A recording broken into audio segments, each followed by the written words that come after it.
Excellent choice.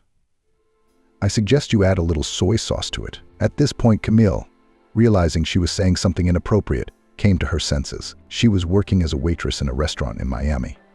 The tourist season was in full swing, and there were so many customers that the staff barely had time to serve everyone. However, Reginald, the owner of the establishment, was in no hurry to hire new employees. "You need to move faster," he grumbled. "I can't afford to keep a bunch of lazy waiters." No one dared to argue with him, especially 19-year-old Camille, who expected to earn some money for the season before the school year.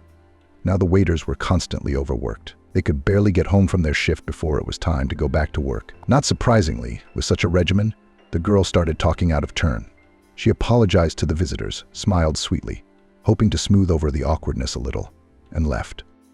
Camille passed the order to the kitchen, where she was greeted by the same tired workers, cutting and frying something relentlessly. It was very hot and noisy. A branch of Kyle, a young chef with whom Camille often interacted, said upon noticing her. "That's okay, it'll be past lunchtime now. We can take a little break," the girl sighed. "Yes, and then it will be dinner time, and we have a banquet tonight. Some rich company has rented part of the hall," Kyle replied. "Right," slapped herself on the forehead Camille. "I forgot, so I'll have to run around with the tray late at night again." "Yeah, there's plenty of work for everyone tonight," the guy said. "Okay, sorry, I can't take any more distractions." Camille nodded and went back into the hall. She knew about Kyle's plight. The pleasant blonde-haired boy was her age and had recently graduated from the orphanage. The young man didn't have any relatives, so he was making the best of it. He studied to be a chef and worked in several establishments at once. "Having a steady job is very important to me," Kyle said. "At least this restaurant pays on time." Camille herself was a pretty girl with brown eyes and brown hair. She lived with her parents in an old 5-story building on the outskirts of the city, studied at the local university on a budget, and received a tiny scholarship. Her parents were simple laborers. Her father worked at a fish farm and her mother at a bakery.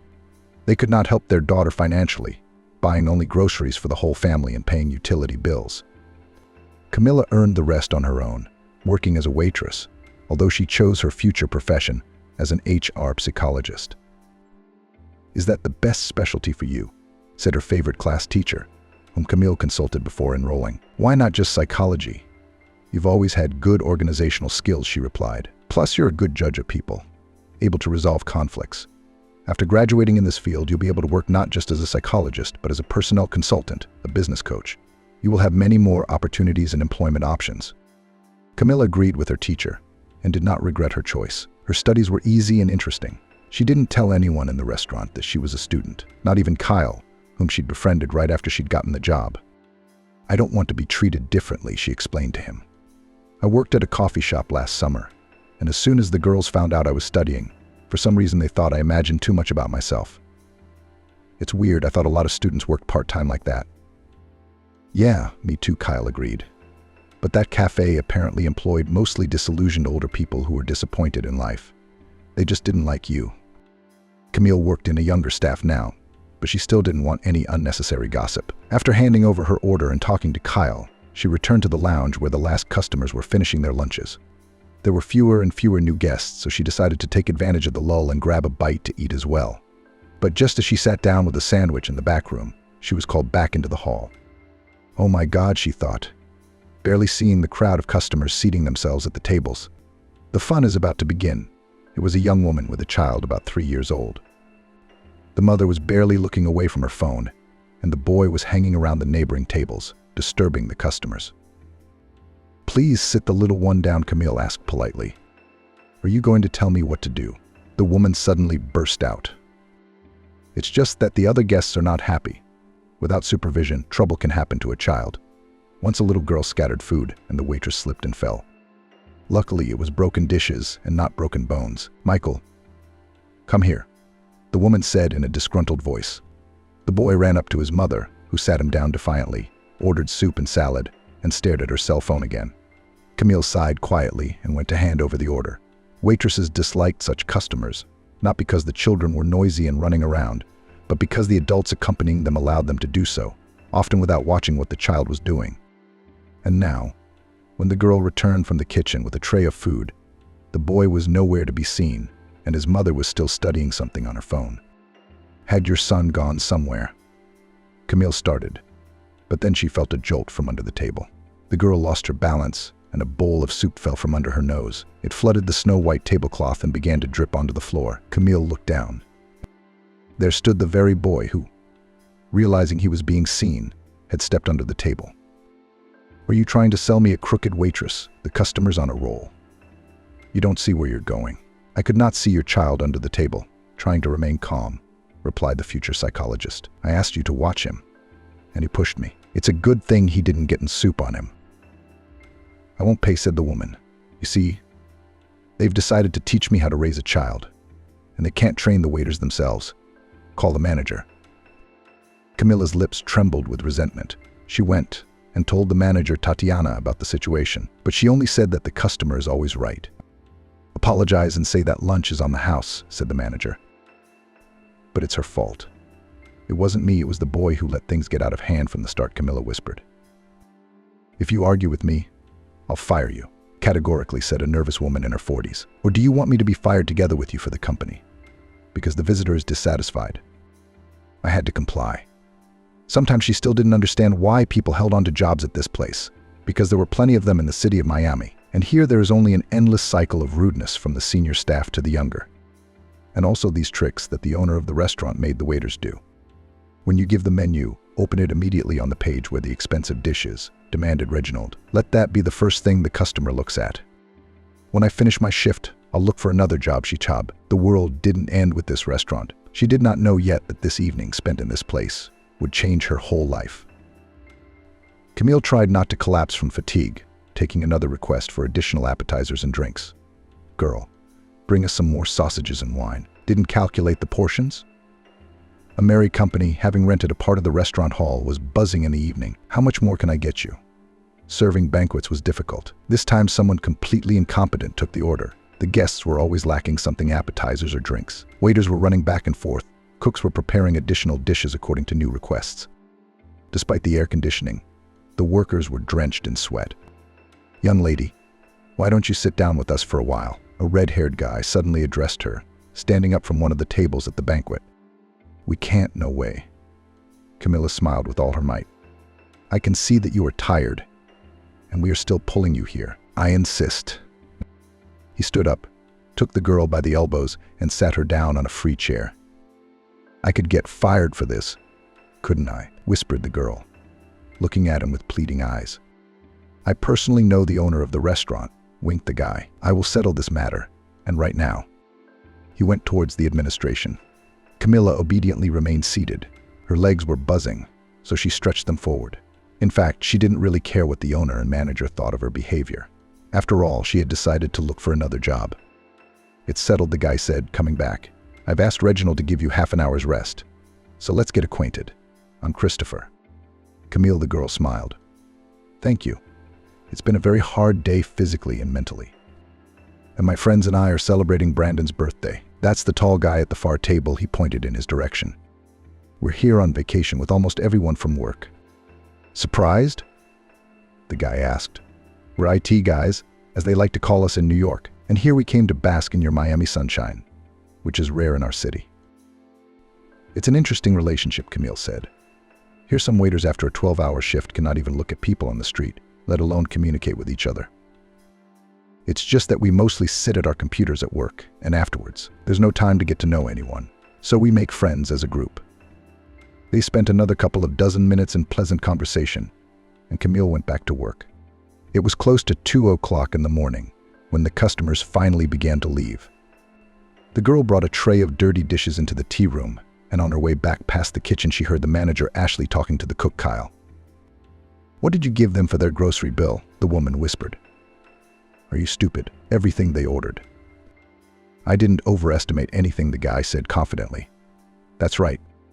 That's what I'm talking about. Dummy. How many times did they order one or the other? 10 times, at least. They don't pay attention to how much they get, so write down each additional order of 200 grams of food." "What? You want me to cheat people?"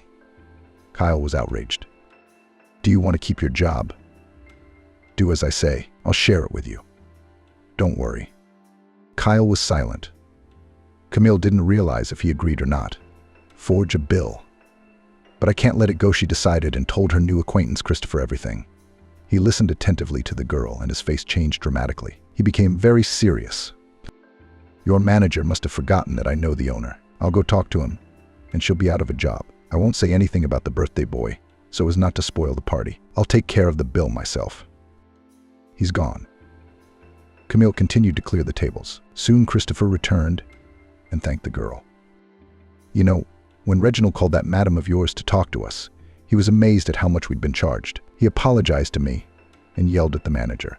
I'm glad it was resolved. I think you can't cheat people so shamelessly. I told Reginald that you told me everything. He asked me to reward you for your honesty. No way. Camille was embarrassed. You shouldn't have. Yes, you did. And I want to thank you with dinner. Can you make it tomorrow? No, I'm working. She shook her head negatively. And the day after tomorrow too? Camilla laughed. In the season, we rarely take days off. Okay. Then I hope you'll give me your phone number and I'll leave you mine. We'll call the other day and decide when we can meet. But I'll only be here for another 5 days. Okay, Camille agreed. She liked this open, cheerful, and obviously decent guy. Not handsome, but very charming. The customers left. She finished her shift and hailed a cab to go home. A few minutes later, a gray car pulled up to the restaurant entrance. Camille climbed into the back seat, gave the address. A few minutes passed, but the car didn't move. Did something happen? The girl asked. Actually, I'm not a cab driver. A man in his 40s turned to her from the driver's seat. I'm sorry, I must have mixed up the cars from fatigue. Camilla was confused. It's okay, I can give you a ride. I'm just picking up a friend, the driver replied. He called someone. I think he won't mind if I give you a ride. Oh, thanks. I canceled the call then, Camille said. A couple minutes later, the front door opened and some man got into the seat next to the driver. They drove off at once. Listen, I've got a girl I've been meaning to pick up. I hope you don't mind. The driver asked. It's all right with her, said his neighbor, and turned around. It turned out to be Reginald. That's you, isn't it? He was surprised to see Camille. I got in the wrong car. You were in the wrong car, Reginald interrupted. I was going to tell you tomorrow, but since it's such a coincidence, why wait? You're fired. Come back tomorrow for your paycheck. Why? The girl was stunned. There were no complaints about me today. In any case, no one said anything to me. And what's the story with the customer's account? It was not I who counted it. I, on the contrary, prevented a mistake. It was about a friend of yours. You ratted on your own. That's what's important. You told a client about a colleague's shortcomings. I don't care if it was a friend or not. Business is business, Reginald said sharply. You know, with people's attitudes toward work, Reginald was suddenly hot-tempered. I was thinking of looking for another job myself. You're just speeding up the process, he snapped. Don't be rude, or you'll end up without a paycheck. And in general, be grateful that we don't throw you out of the car in the middle of the night. The girl was silent. The driver did not utter a word while they drove to her house. Camille thanked the stranger for his help and bid Reginald a dry farewell. Once inside her apartment, she went straight to the shower and then collapsed into bed. In the morning, Camille decided to call Chase herself and tell him about the night's events. So now I'm free in the evenings until I find a new job, Camille said, smiling. Wonderful. So let's meet at the beach early today, and then we'll go for a walk, Chase suggested. You know, I'd rather go to the beach than to a cafe, she admitted. Summer's in full swing, and I haven't been swimming in the sea yet because of my work. No problem, laughed the guy. That's why I came here to swim and sunbathe. At the appointed hour, they met near the entrance to one of the private paid beaches in Miami. Camille changed her strict waitress uniform, white top, black bottom to a colorful sundress, complemented the image of light sandals instead of closed black shoes, white Panama and sunglasses. The girl came a little earlier and sat down on a bench in the shade of the trees. A couple of minutes later, Chase appeared and stopped nearby, obviously not recognizing Camille. She walked over to the guy herself. Wow, he exclaimed, as if he'd seen a completely different girl. You look great. Yes, all I had to do was sleep and change clothes. Camilla laughed. The young people went to the beach and had a wonderful time. They swam, sunbathed, rode on a catamaran, ate the ubiquitous hot corn and ice cream. In the evening, we went on rides in the park. located nearby. At the same time, we had dinner there in a small cafe. It's been a long time since I had a normal vacation. Camille couldn't get enough of it. Since I entered university, I've been working every summer. First, I get an internship from the university, and then I work in cafes and restaurants. And you study. The guy was surprised. I thought waiter was your permanent job. Oh, no, not at all, smiled at the girl. I don't plan to run around with a tray for the rest of my life. Although my future profession will also be connected with communication with people. Did you say you don't have enough time for that? Yeah, Chase said. I spend all my time staring at the monitor, developing all sorts of programs, applications. It's pretty boring, monotonous work, but it's a good income. Well, I, on the contrary, will be engaged in communication, and not only in the sense of talking to people myself, but also to study the relationship between them, to study the microclimate in teams, to give recommendations. But this is all in the future. Meanwhile, long live the new restaurant. Well, if you look at it from a different angle, here you also have the psychology of management is present, just not with the employees, the customers, the guy said. Yeah, come to think of it, there are subtleties here too. There are situations.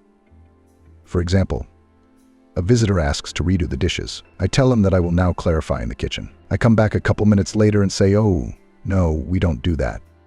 But for your sake, the chef will make an exception. And people are subdued by this attitude and tip more. The guy guessed. You guessed right. Although we're obliged to redo it if the customers aren't happy. Tomorrow I will study the vacancy for this important position with an individual approach to everyone. Camilla sighed. Don't you want to take a vacation? Chase suggested. Look, I'll be here for a few more days, and I'd love to hang out with you. Take a walk. How today I got away from my team. Finally, another year to work side by side with them. He laughed good-naturedly. I don't know, said the girl. The money will not appear by itself. I came today for the check. I was cheated, despite Reginald's promises. But I didn't argue, took the money and left. Don't worry, I got enough money for me and you. Oh, no, it looks like I'm being mercenary. I'll go out with you, so you can pay for me. Don't you want to go out with me? I do. Camille smiled. Well, don't think about finances. I'm serious. I'm interested in your company. It's fun. So what if I am currently a little richer than you? The girl eventually agreed, and a few more days they spent together, enjoying the sea, the sun. In summer, one day they went diving. Another day they went to a mountain amusement park, where they walked on the longest suspension bridge in the country, rode on the highest swings. And once we went on a night tour of Miami, where the guide told legends about the city and its people. God, all my life I live here, and I have never been anywhere you can say. The girl waved her hands. We have so many interesting things here, it turns out. Glad I gave you a chance to get to know your hometown better, Chase teased her. The day of departure arrived. Camille came to see Chase off at the airport. Both of them felt that they'd grown very attached to each other over the days. Though they didn't say it out loud. I'm going to miss you, Camille admitted. Me too, Chase said. He looked intently into the girl's eyes and suddenly pulled her to him and kissed her. Camille responded hotly, taking the guy's hands on her shoulders. So what are we going to do about it? The girl asked. I don't know, Chase replied, but I'm sorry I have to fly away. A month passed, and all the while she and Chase texted almost nonstop on Messenger and called each other. They were drawn to each other, but the distance gave them no hope of meeting again soon. In the meantime, Camille had found a new job. She got a job in a modest cafe near the beach. Catering makes me sick, no matter how punny it sounds, she told Chase. But it's the best job option right now. Listen, would you like to make a radical change in your life? Her boyfriend once asked her in response to her complaints. What do you mean? She didn't get it. I mean, you could move in with me in New York. I have enough money. My apartment is rented, my life is set up. You could not work at all for the time being, but study in peace. And be with me, the boy added. I don't know, the girl was confused, not expecting such a proposal. But we don't know each other much. Not at all. What if it doesn't work out? Well, let's find out. And I'll have a reason not to sit in the office for weeks and live a normal life with the person I love. Just like that with the one you love. The girl smiled. You've never said that before. I'll tell you something else when you get here, won't I? Chase said softly. How am I going to study? I'm not sure we have a correspondence department at the university. Well, you could transfer here. You just have to find out about all the options, the guy patiently urged her. I'll think about it. Camille said in the end. I want to. And it hurts. It's the right thing to do. I respect you for being thoughtful, Chase replied. You're not the kind of person who makes a quick decision, but rather weighs everything. I think about it. But you know what I really miss?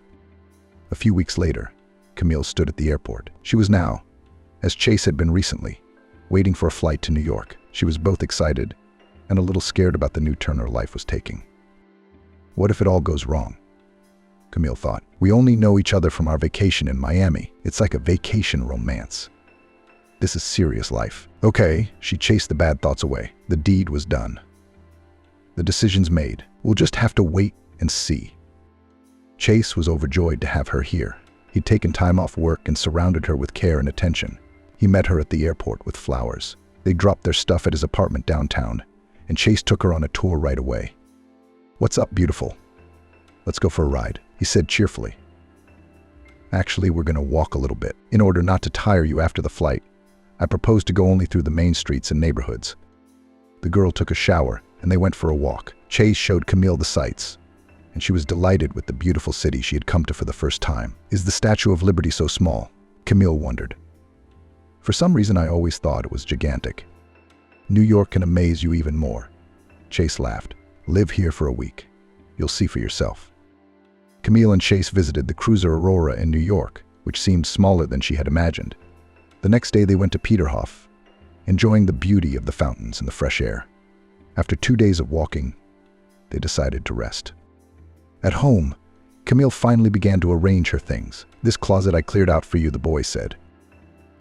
In the kitchen, I think you'll figure out where everything is on your own. You can rearrange things however you want. You're the hostess here now. They ate dinner and went to bed together for the first time. Until this night, Camille had slept separately. She didn't hesitate to get into bed with her boyfriend right away. Chase understood and didn't insist, and now he was rewarded for his patience a night of love with a beautiful girl. In the morning, Camille woke up happy. Now I think I have everything, she said. In love. Looking at Chase. A favorite person. A home. Hopefully things will get better with school too. The boyfriend went to work, and Camille set about fixing up the house to her liking. Another week later on Saturday, Chase decided to introduce her to his parents. The girl was worried about the impression she would make, but it went well. I didn't realize your parents lived in such a fancy house, she exclaimed, entering the entryway of the elite high-rise apartment building. Didn't mean to scare you, Chase laughed. But my parents are very rich people, oh my God. Now they're going to think, what kind of girl did you get? Camille worried. They'll also ask who my parents are. What am I going to say? That they're just factory workers. Tell the truth. Of course, the boy nodded. I don't think they'll treat you badly because of that. What do your parents do? Tell me so I'm prepared. They were already riding the elevator up to the 16th floor. Mom doesn't work now, no need. She does ballet, drawing, goes to all sorts of courses and master classes.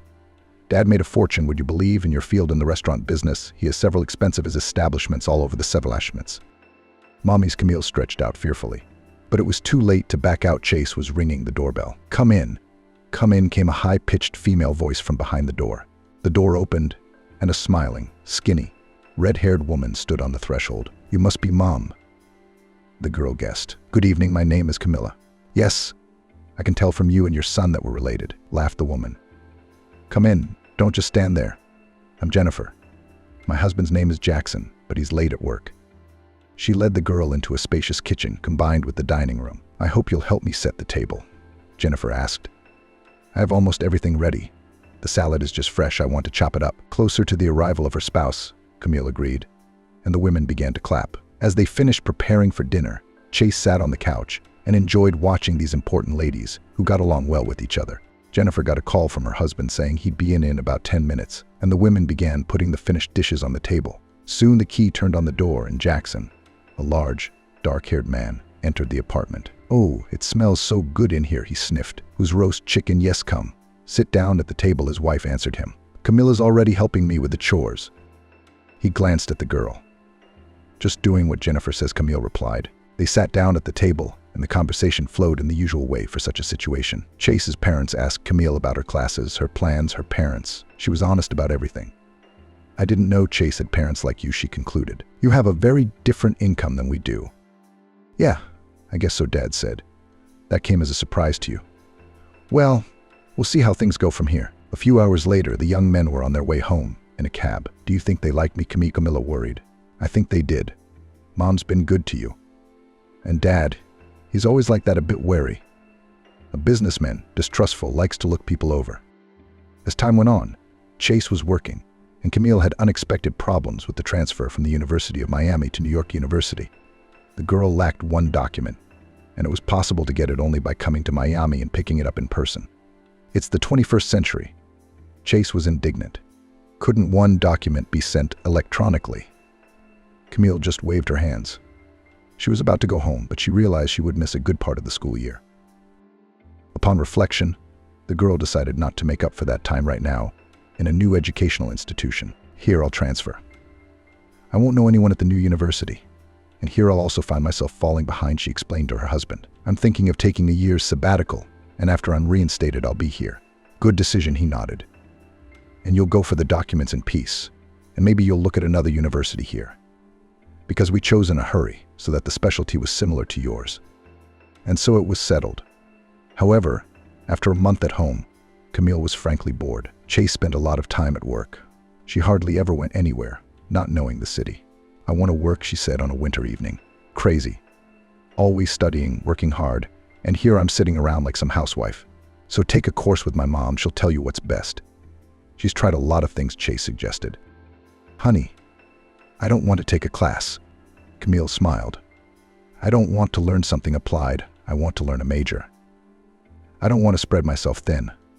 I'd rather make some money for myself. At least, as they say. So what are you going to be? Well, what? A waitress. Of course, laughed the girl. I have experience in that field, including during the busy season in the South. I think I can find a place. So let me ask Daddy, Chase suggested. They'll find you a position in our establishments. If it's okay, sure, I'm all for it.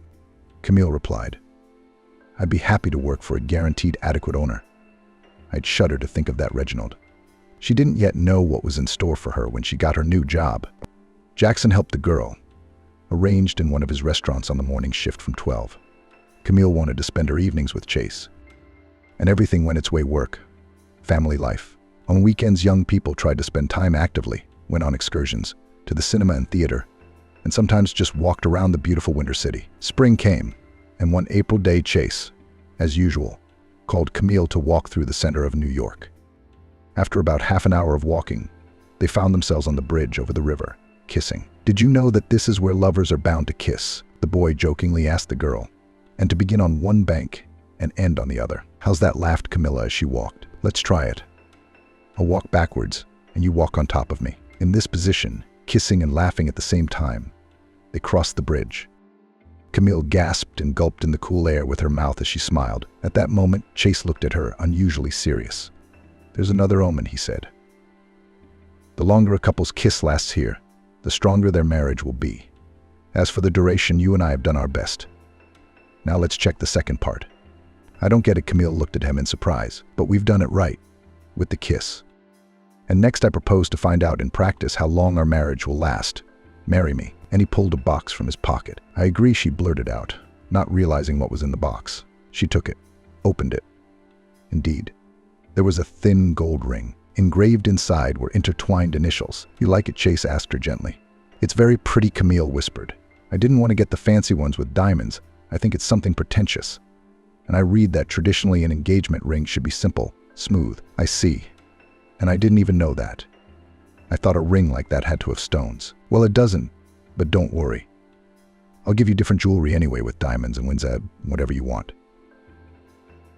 For our life together and hopefully for a long time. Camille and Chase melded into a kiss. And it was a different kind of kiss, not an easy gesture. The lovers' attention to each other fulfilled true feelings, solidifying the serious intentions of both parties. Camille, let's go to your parents and tell them, Chase suggested the next day. Let's tell them about our decision. Let's do it.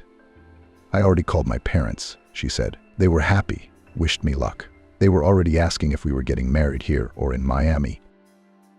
I explained that at 12 we haven't had time to discuss it yet, Camille said. I think we should do it in New York, to be honest. I'm sure my dad will help with the restaurant and the service will be free, Chase answered. We'll waste a lot of money in Miami. It's better to use that money to go on vacation, to go somewhere on our honeymoon. I don't know, Camille thought. Then it's unlikely that my dad and my mom will be able to come. It would be expensive for them. But what are you doing? I'm paying for your parents' tickets in a decent hotel here. We're a family now. And the guy looked into the girl's eyes and held her close. That weekend, they went to visit Chase's parents. Everything went the same as last time. A welcoming reception from the mother. Again, the father was late on business. Finally, everyone gathered around the table. "How's my restaurant working out for you?" Jackson asked Camille. "I like it. Thank you." "Very good. The manager, Stefan, is good, very helpful. He's decent. At my last job, the workers used to get on the staff and make them steal. But I'm glad." "Glad," said the man quite contentedly. "Mom, Dad, we have an announcement for you," Chase said cheerfully.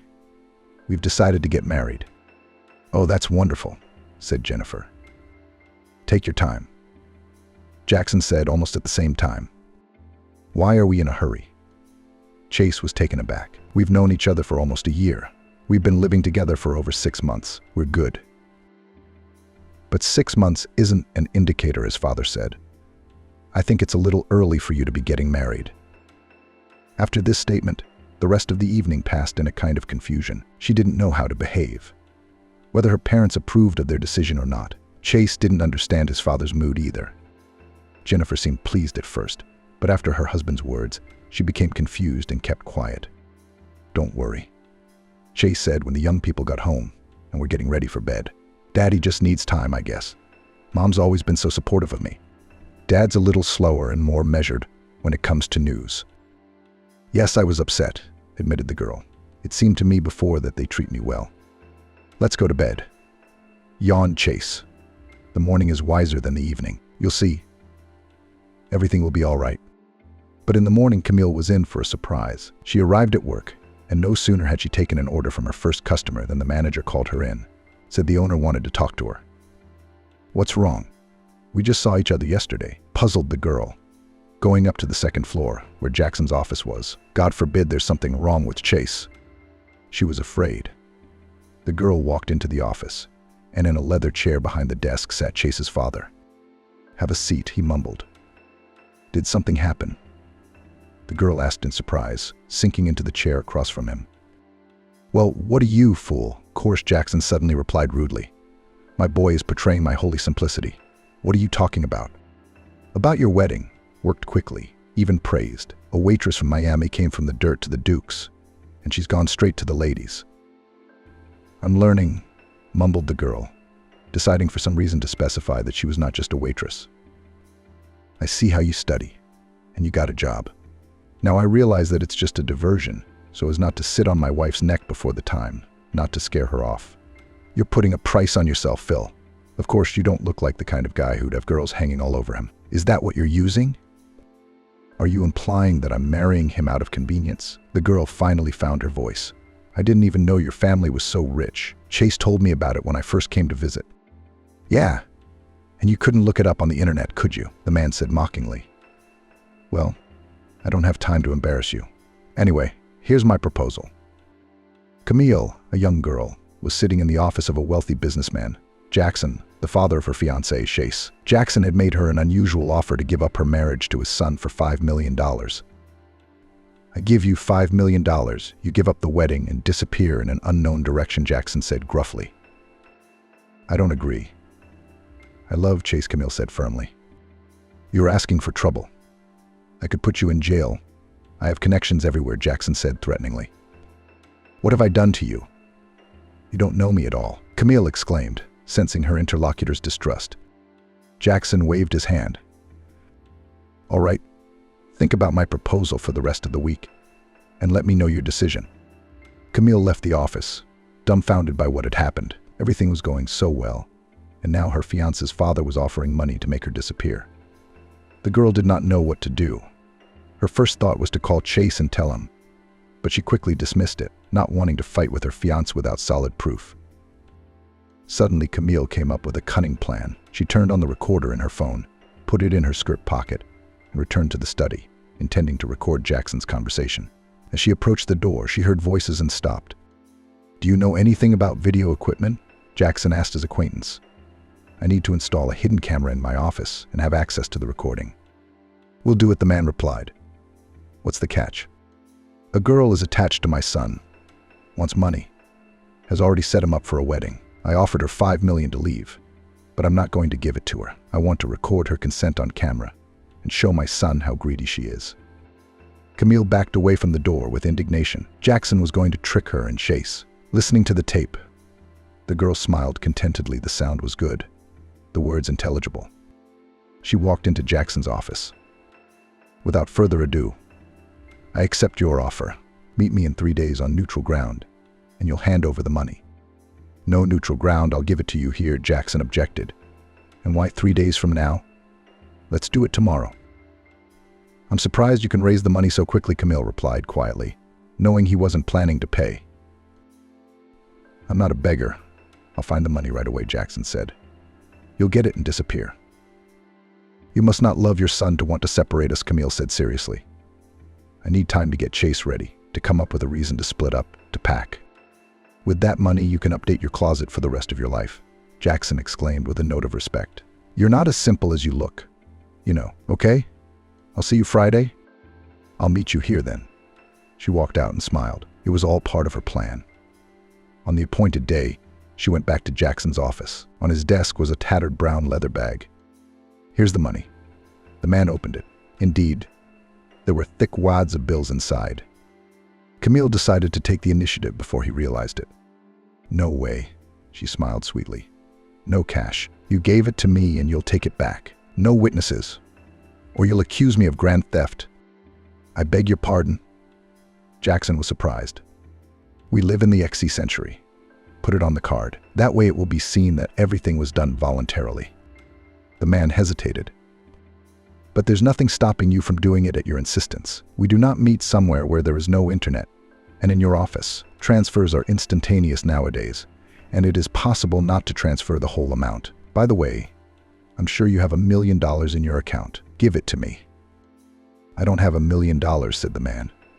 I withdrew it all in cash. Don't lie to me, Jackson. You're not giving away all your savings. All right. $500,000 will do. You can afford that much. To hell with you, the man said. Give me the account number. Camille smiled and handed him a piece of paper. He opened internet banking on his laptop, typed in the required amount, and then turned the monitor to the girl to make sure. He then requested a one-time password from the bank via text message and entered it into Camille's phone. She glanced at the screen. The money has arrived, she said. But I'm not saying goodbye yet. I'm going to go to work. And she left. The weekend passed. On Monday, Jackson arrived at work and saw from the car window that something incredible was going on outside the restaurant. A large group of people with microphones and video cameras were huddled there. They were all clearly waiting for someone. Journalists? The man was surprised. What are they doing here? Maybe some celebrity came to have breakfast at the restaurant. And he was in a hurry to find out what was going on. Jackson Viktorovich, the reporters surrounded him at the entrance. Why did you decide to do such a thing? What? Perplexed, the man asked. Don't be modest.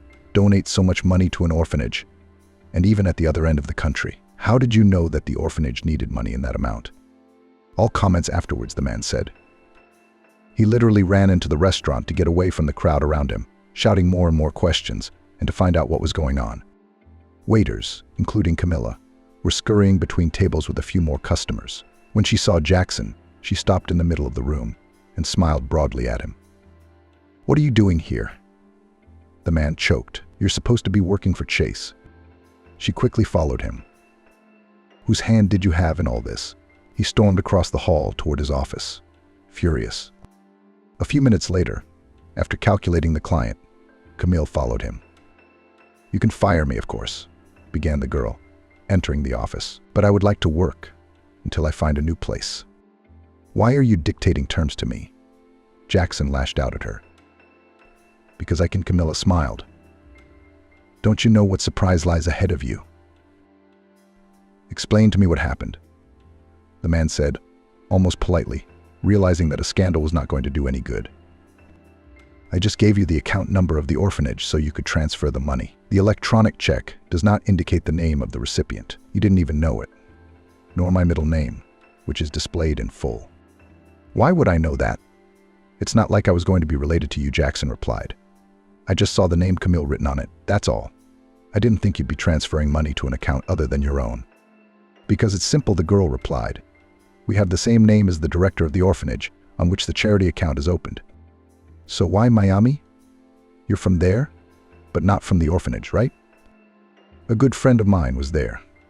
He gave me the account number, and Camille remembered how the first thing she'd done, after Jackson's threats, had been to call Kyle, the chef at the Miami restaurant where she'd worked. I need help, she said, and quickly explained her devious plan. You're a genius. You can't think of anything like that. The guy laughed. Of course, I will gladly help you. Now I'll just find out from the director of the orphanage what account number is relevant now, and that's how you help the orphanage. Thank you so much for your generosity, Camille told Jackson now. Kyle was in touch with the director, and as soon as the money arrived, he texted me. It was almost instantaneous. You didn't suspect anything. Okay. The hell with the money, Jackson said. But you're sneaky. Did they know I was recording? I was making a video.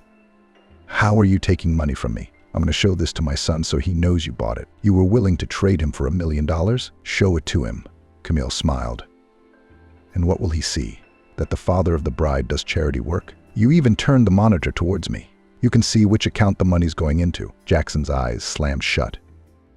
It was obvious that he was confused, for his last argument had been worthless. And words, the girl continued.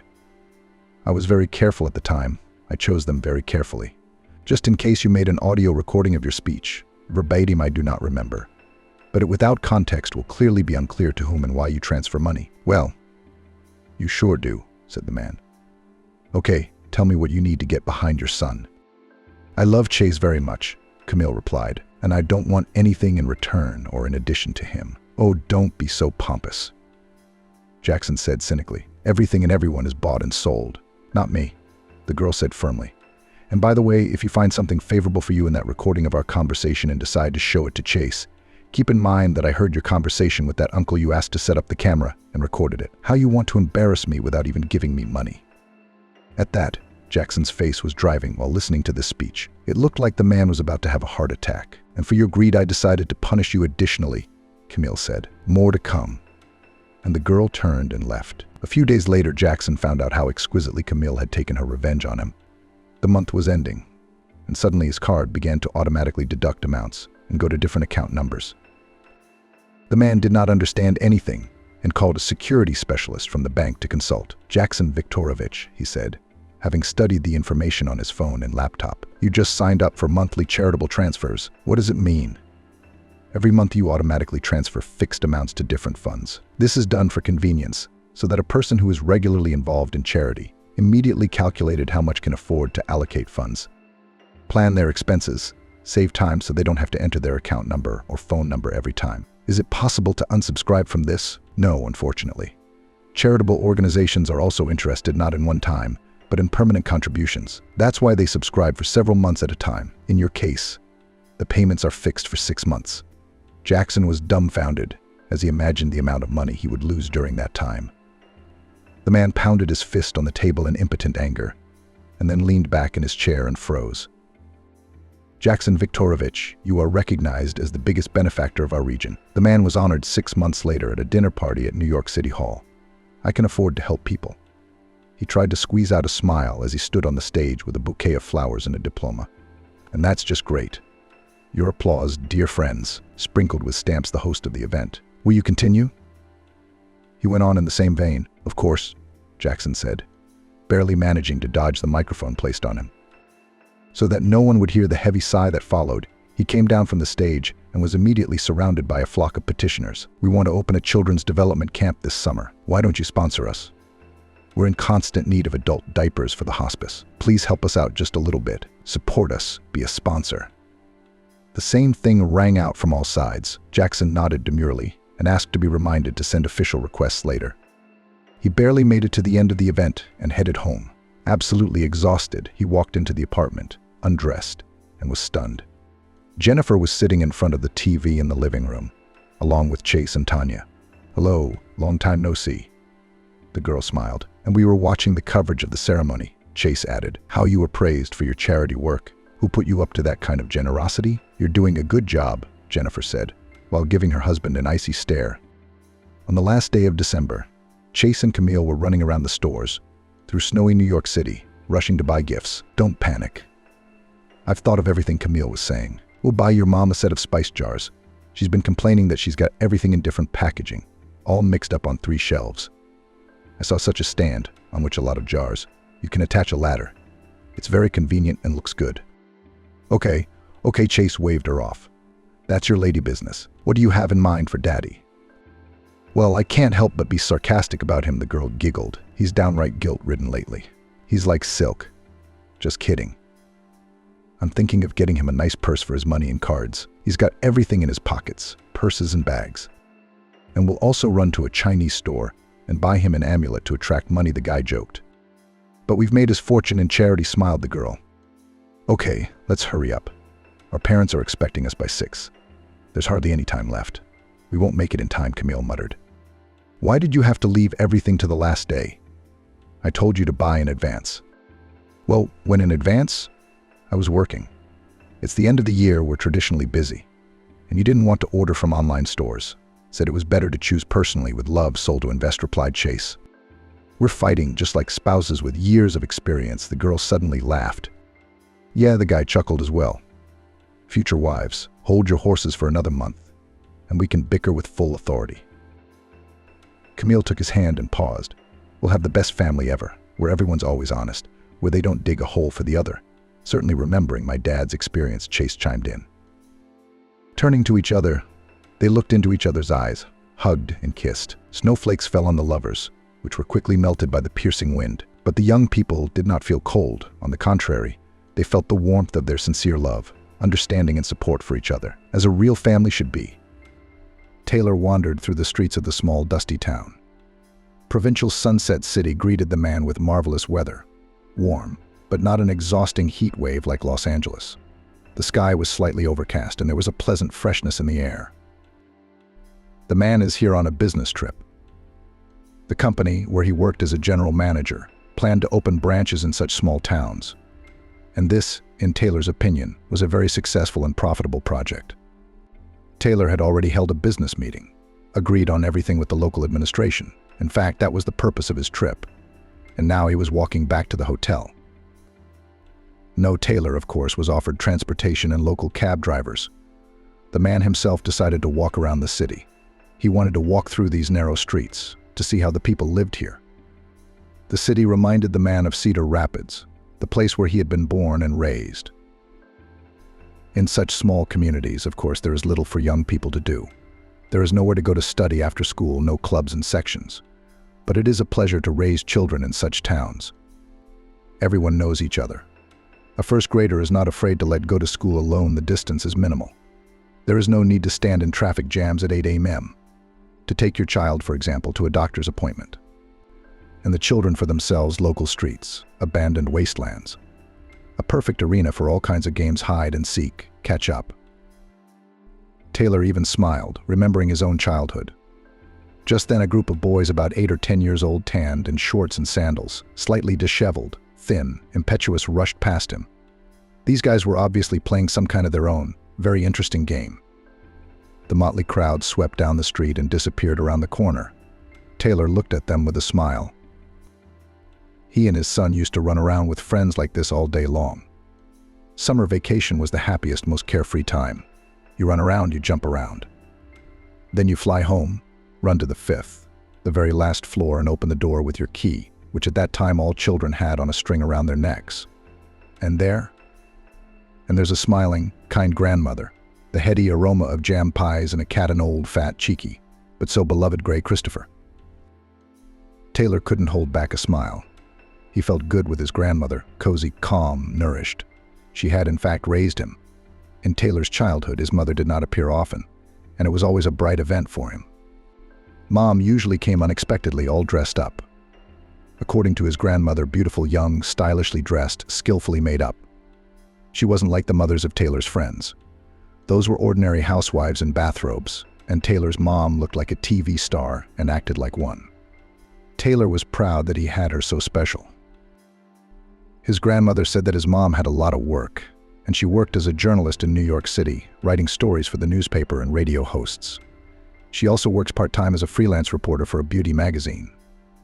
Mom often told about her work to her grandmother, Taylor, friends who sometimes, having learned about the arrival of his mother, came to visit her. As a boy, Taylor listened to these stories. They were interesting, exciting, funny. Mom seemed to the boy as the heroine of a bright movie. He looked at her as a deity. His mother always came from New York with gifts. She'd pull out an interesting toy from her suitcase. Yes, the kind that in Cedar Rapids, where Taylor's childhood passed, has never been. He'd give him a stylish suit or sneakers. And once when he was very young, his mother bought him a Walkman and a set of cassettes. Even high school students were jealous of Taylor, offering him money for the player and asking him to listen to it. The boy felt like a king. Taylor adored his mother. Her appearance in his and his grandmother's apartment made him the happiest man on earth. And it wasn't just the presents, of course. True, his mother always appeared for a short time, a couple of nights at most, and then returned to her bright, busy life in New York. And there was no place for her son in that life. Taylor realized that later when he was a little older. Taylor clearly remembered how his neighbor Mrs. Collins sighed once, looking at him, and said something like, "Poor boy," like a round orphan with a living mother. And then there was that conversation Taylor had overheard between his grandmother and her friend.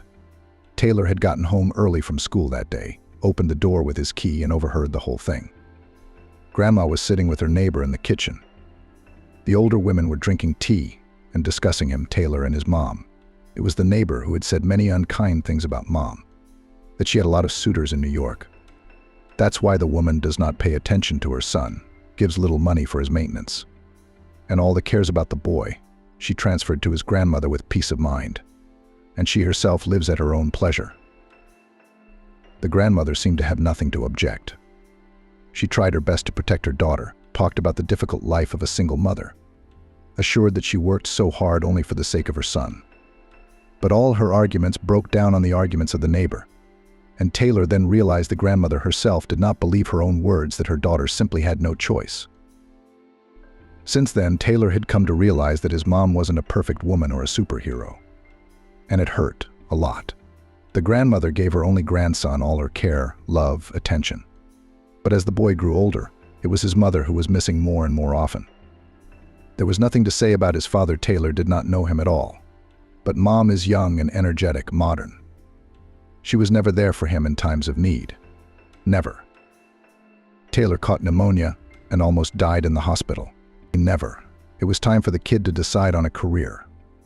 Grandma was always there for him, just Grandma. So soft, cozy, kind. But the mother appeared only sporadically and did not particularly seek to get into the problems and affairs of a growing son. Since the age of 12, Taylor clearly saw her indifference to himself. His mother came to him and his grandmother as if only to serve a heavy duty, to put a check mark in the list of urgent tasks opposite the item communication with his son. Gradually, Taylor began to feel something of a dislike for his parent. When she visited, Taylor would try to go to a friend's house or lock himself in his room. But he couldn't stand his mother's visits anymore. He couldn't stand it. It was hard on him. Taylor, walking past the ice cream parlor, suddenly remembered how his grandmother used to take him to the same cafe every morning on his birthday and let him order whatever he wanted: soda, ice cream, chocolate. And then for lunch, Grandma would bake a delicious cake, pull out cans of compote from the pantry, and call the neighborhood boys to the table. Mother was never present at these celebrations. She usually arrived a couple of weeks later. With gifts, of course, she congratulated her son and hurried back to her beautiful life, as it seemed to Taylor at the time. Only once did he and his grandmother visit his mother in New York City by themselves. The huge city at first a little frightened Taylor, but soon the boy fell in love with it. There was so much here: a zoo, a huge amusement park, not like in their Chicago wide streets, fountains. The cars were huge, bright, beautiful. Mom lived in a small rented apartment. One room, but spacious, bright, clean. Taylor loved the view from the balcony: high-rise buildings, roads, motley crowds of people streaming through the streets. You could look at it forever. Taylor often asked his grandmother later, when are they going to visit Mom again? He was so excited to see New York City again. Secretly, the boy dreamed that his mother would someday take him to live with her. But for some reason, his grandmother avoided answering. And one day she irritably shouted at her grandson, "When shall we go? When will we go?" "Never. Your mother doesn't have time. She has a private life there. Why should we meddle in it?" That's how Taylor knew her grandmother wasn't happy with her daughter's behavior either. Yes, she defends her to the neighbors, but Grandma still seems to be hurt and resentful. By the time it was time for Taylor to go to university, he almost hated his mother for her indifference, for her inattention, for always putting her work and her fans ahead of her son and mother. He chose the local university, easily entered the prestigious law department. Neighbors were surprised, thought that Taylor should go to New York, closer to his mother, to enter the Metropolitan University. But at that age, Taylor wanted nothing to do with the woman who gave birth to him. He didn't like her. And the guy was very worried about his grandmother. She was already very old, her heart often seized. Taylor stayed with her to keep an eye on his family. And in his 3rd year, he had his first love. And it was the kind of love that blew his mind. Before Taylor first saw Melanie, he had no idea that he was capable of such feelings. At that time, the guy met with a former classmate, Sharon, went with her to the movies, to dance at the local waterfront, walked by the hand. Everything was orderly, peaceful, exemplary. Sharon was a nice, pretty girl. Sensitive, not stupid. She made Taylor feel at ease, but nothing more. Melanie was a real passion. And then they found out they had a lot in common. A slender girl with long hair the color of melted chocolate and bright black eyes Taylor noticed at once. She was sitting on a bench in the courtyard of the university. This brightly colored beauty immediately caught the guy's eye. He sat at a distance, pretending that he was deep into his notes, but he secretly watched the beautiful stranger. Once the girl intercepted his gaze, Taylor was embarrassed. But the stranger apparently recognized the feelings of the guy and smiled at him, and that was it Taylor realized that he was missing. The girl gracefully slipped off the bench and approached him. She smiled again. Anyway, Taylor never made it back to his classes that day. He and Melanie, that was the name of the beautiful stranger, went wandering around the city. Taylor felt happy and free then. He put his arms around Melanie's waist, kissing her in front of everyone. The girl liked it all, which made the guy's head spin. He never once thought about Sharon during that walk. Then, of course, he had to explain himself to his friend. Sharon cried, begged him to stay. It seemed that she really loved Taylor, but he was already irresistibly attracted to Melanie. Bold, beautiful. A little willful. Melanie came from a so-called dysfunctional family. She and her mother and younger brothers lived on the outskirts of the city, in one of the poorest neighborhoods in Detroit. Melanie's mother drank, changed suitors like gloves. And that's what she saw from a very young age. You know, she didn't care about me or my brothers. And it's always been like that, Melanie shared. She could disappear for 3 or 4 days. She always loved adventure, and we, the abandoned, survived as best we could. I tried. I tried very hard to create some semblance of well-being so that my brothers and I wouldn't be taken to the orphanage. I was afraid of that. Maybe for nothing. Maybe we'd be better off at the orphanage. Taylor nodded gravely. He understood Melanie as well as anyone. He'd been an orphan himself, with a living mother. His mom didn't need the kid either. He was just in her way. Of course, Taylor's situation was much better than Melanie's. He lived in a clean, cozy apartment, and his grandmother looked after him. But as far as his father's absence and his mother's total indifference were concerned, it was almost a perfect match. I felt like my brothers and I were just in her way. Melanie shared details of her childhood. Taylor felt the same way. He was in his mother's way, an unfortunate misunderstanding in her life. "Was it hard living with your mother?" he asked Melanie. The girl didn't go to school. She worked part-time as a waitress in a local bar. They wouldn't take her anywhere else without an education. She didn't starve, of course, except that her salary wasn't enough to rent a place of her own. She had to live with her mother and brothers in a ramshackle barracks on the outskirts of town.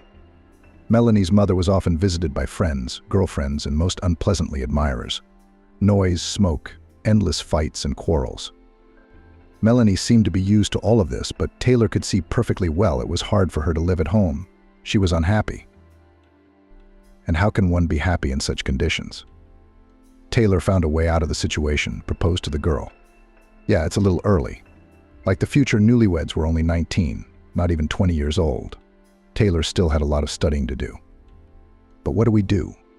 Melanie can't be in this environment. Taylor will not be able to rent an apartment for her, and just to live like this, and a girl in his room grandmother is unlikely to allow. She's an old-fashioned person.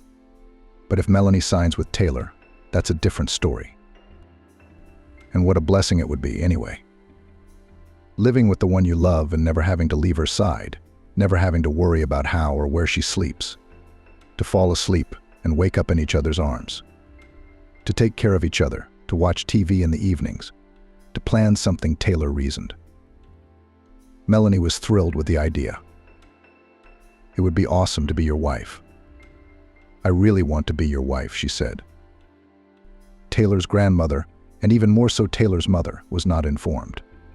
The young people applied to the local registry office. A month later, they were married. The newlyweds appeared at the solemn event in jeans and t-shirts. True, Taylor still bought the bride a beautiful bouquet. The woman from the registry office disapprovingly looked at the future spouses, in jeans at the wedding. The dressed-up ladies arched their eyebrows in surprise. In line outside the door stood several traditional couples, bride, groom. They were accompanied by annoyed guests. And Taylor and Melanie showed up alone. Yeah, in jeans, Taylor nodded importantly. Who cares what we're wearing? It's about feelings, relationships. Green, sighed the woman. Well, play family. You'll figure it out soon enough. Taylor smiled indulgently. What could this registry clerk know about their feelings? They would never split up. They would be together for life and build the perfect family. The kind their parents never had. But the woman at the registry office was prophetic. She must have had a good eye. After all, so many couples had been married by a seasoned employee. Taylor just faced the fact. He came home in the evening with Melanie on his arm and announced that they had signed in the morning and would now live in the apartment. Grandma clutched at her heart. Oh, but tried her best to stay calm. Taylor realized later that he shouldn't have done that. Grandma had a bad heart, after all, and she would have supported him anyway. But as it happened, so it happened. He was young, inexperienced, in love. Grandma immediately assembled the table from where she'd just come. It turned out to be a celebratory dinner. The three of them sat up late talking. Grandma, having learned the details of Melanie's life, felt pity for the poor girl. It was obvious that she liked the young wife of her grandson. For about a year, everything was just perfect. Taylor studied, Melanie worked, and helped her grandmother around the house. Everyone seemed to be happy with the way life was turning out. Melanie had almost stopped drinking. Her mother took the news of her only son's marriage, like everything else going on in his life, with indifference. She was about to get married, too. Finally, one of her suitors was ripe for a serious step. It seemed to be a co-worker of her mother's, a man much younger than her. Not Taylor's age, of course, but only about 10 or 12 years older than Taylor and Melanie. They were planning children in the near future. Both of them decided that first they should stand on their feet, establish themselves in their professions, buy a separate home, and then think about heirs. But fate ordered otherwise. About a year after the wedding, Melanie pleased Taylor with the news. There's going to be a baby. Taylor then took the news as another adventure. He was breathless at the thought that he and Melanie would become young parents. It wasn't scary. His grandmother was always there. She'd help, she'd teach him everything. So why worry? They'll manage. The pregnancy didn't go very easily. Melanie didn't feel well, was often hospitalized, and the mom-to-be's temper deteriorated. She became cranky, demanding. She constantly reproached Taylor in something, said that it was boring with him, that he does not earn enough and does not know how to do anything. And Taylor? He suddenly began to realize that his feelings for Melanie were somehow cooling down. His heart no longer beat in the same rhythm when he saw her, and his wife's smile didn't bring the joy it used to. Taylor looked at Melanie with different eyes now. He didn't see a forward-thinking girl, but a person with a lot of bad habits, not the same old bold beauty. Grandmother seemed to notice the cooling of feelings between the young couple. She tried to fix something, talked a lot with Taylor, explaining that pregnancy often becomes a test for both husband and wife. The guy seemed to understand the grandmother and agreed with her, but could not help himself. And Melanie acted as if Taylor was suddenly disgusted with her. Boring, predictable. "I can't take it anymore," Melanie said often. Taylor either didn't say anything or answered rudely and walked away. He thought having a baby would change everything. But then Naomi was born, a tiny, confused infant. Grandma could spend hours gazing at her great-granddaughter's crib. And Melanie and Taylor genuinely didn't understand what there was to admire. They named the girl Naomi. That was Melanie's decision. Taylor didn't mind. He didn't care. The child at first did not cause him any feelings. And later his daughter began to irritate him. She cried all the time, had to be soothed. The grandmother focused all her attention on the baby. Therefore, Taylor now had to pour his own tea and heat dinner, as well as dilute the formula for his daughter, since Melanie had no milk. This had to be done at all hours of the day and night. If Naomi started crying during the night, Taylor would get up and dilute the formula, while Grandma tried to soothe this crying creature. Melanie flatly refused to run to the baby on cue. And Taylor was very understanding. Melanie was drawn to her daughter. She probably wasn't ready for motherhood, and having a baby hadn't worked a miracle. Nor did their sense of responsibility to their newborn daughter Naomi. Nor had a caring and loving grandmother stopped it. Taylor was now deeply ashamed of his attitude toward his daughter. She had been unlucky with her parents, both of them. Probably if it wasn't for her grandmother, the child welfare authorities might have taken the girl away from her and Melanie in the first place. Grandmother, she and only she gave Naomi in the first months of her life what every infant needs so much: tender lullabies, tender, warm embraces, unconditional love of a mother. She came one day to meet her granddaughter. She brought, as always, a lot of gifts for Taylor, Melanie, and, of course, Naomi. Taylor watched with jealousy as her mother lovingly rocked the little girl in her arms, looking at her with a tender gaze. It was obvious that the newfound grandmother did not want to put the girl in the crib. And Naomi answered her grandmother in the same way, smiled affectionately, looking faithfully into her eyes. Taylor wondered why the mother, who had not cared about her son all her life, suddenly melted when she took her granddaughter in her arms. Maybe she had grown up, realized her mistakes. But it's too late for that. Taylor was sure he'd never forgive his mother. Mom, of course, went to the capital. Nothing could keep her here. Not even a small, undoubtedly favorite granddaughter. There was work and a young husband waiting at home. But now, after Naomi's birth, her mother often called Taylor, asking about her granddaughter and Melanie, asking him to send photos of the girl. She was in touch with Melanie now, too. Mother-in-law and daughter-in-law corresponded a lot. The mother sent Melanie money for gifts for her granddaughter. Taylor knew what she was spending it on. His wife would run to the local bar and get drunk with the men there. She was bored with a child and an unloving husband.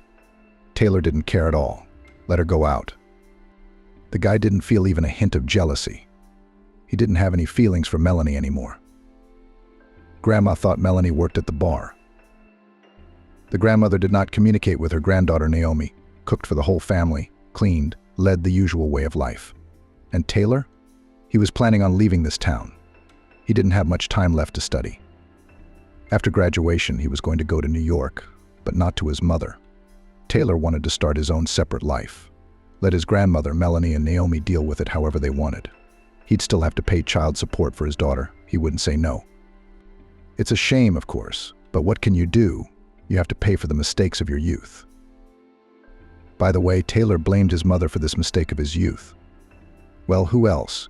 He was only drawn to Melanie so strongly because they had a lot in common.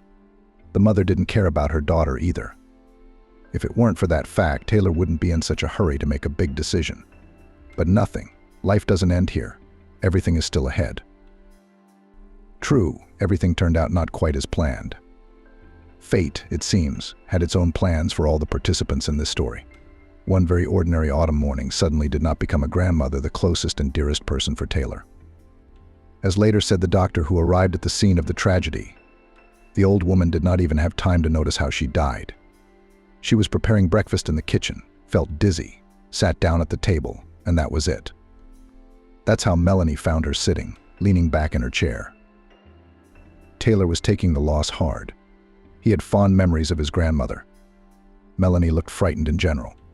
She kept saying, "What are we going to do without her? What are we going to do now? What are we going to do about Naomi?" A figure skater, Taylor was ready to hit his spouse for all these questions. Melanie saw her grandmother as a helper, a servant, a protector. All she cared about was how they would cope without her grandmother in the household. Of course, her mother arrived with her Liam. He was a good man. He took care of all the funeral and wake issues, organized the farewell. And still Taylor felt dislike for the man. Naomi was the center of attention of her mother Sharon. She hugged the girl, carried her in her arms, and sang songs to her. Taylor could see that the mother was having a hard time, a very hard time. She was genuinely trying to connect with him. As his father's only son, Taylor wasn't going to connect with her. Now that his grandmother was dead, there was nothing keeping him here. The boy dreamed of leaving, starting a new life, leaving the past behind and never remembering it again, to become a completely different person, strong, successful, wealthy. Sharon stayed with her young parents and granddaughter and took an extended leave of absence from work after the funeral. Liam flew to New York. The couple called and texted each other constantly. They couldn't seem to live without each other. Taylor realized that her mother was afraid to entrust her granddaughter to a young, grief-stricken parent. She probably saw her son's indifference to Naomi and Melanie's behavior. Unlike the grandmother, the mother saw that the young mother likes to drink and go out. Yes, Melanie did not hide in front of her, openly talking with suitors on the phone, disappeared for 24 hours with new acquaintances. Taylor also tried not to appear at home, spent a lot of time at the university and with friends. One day his mother gathered all the adults living in the once cozy, but now orphaned apartment for a serious conversation. They sat around the table in the kitchen. Little Naomi was sleeping peacefully in her crib in the bedroom. "I've been living here with you and I've realized a lot of things," her mother began. Melanie tensed and Taylor took on an indifferent look. Was she really going to tell them how to live their lives now? Then Taylor would enjoy reminding her mother of her own behavior. "I have no right to judge you," the woman continued. "I've made a lot of mistakes myself, but it's the child who suffers. She is fragile, defenseless, vulnerable. The girl needs someone significant, responsible, an adult by her side. She's almost a year old. She can't even stand on her feet yet. She needs to be practiced, taken to doctors. She needs help. Can you give her all that right now?" Taylor shook his head no. Handle an infant? It seemed impossible to him then, because Taylor was planning to move to the capital and start a new life. "We can't," Melanie replied. "We can't take care of her right now. We're getting a divorce."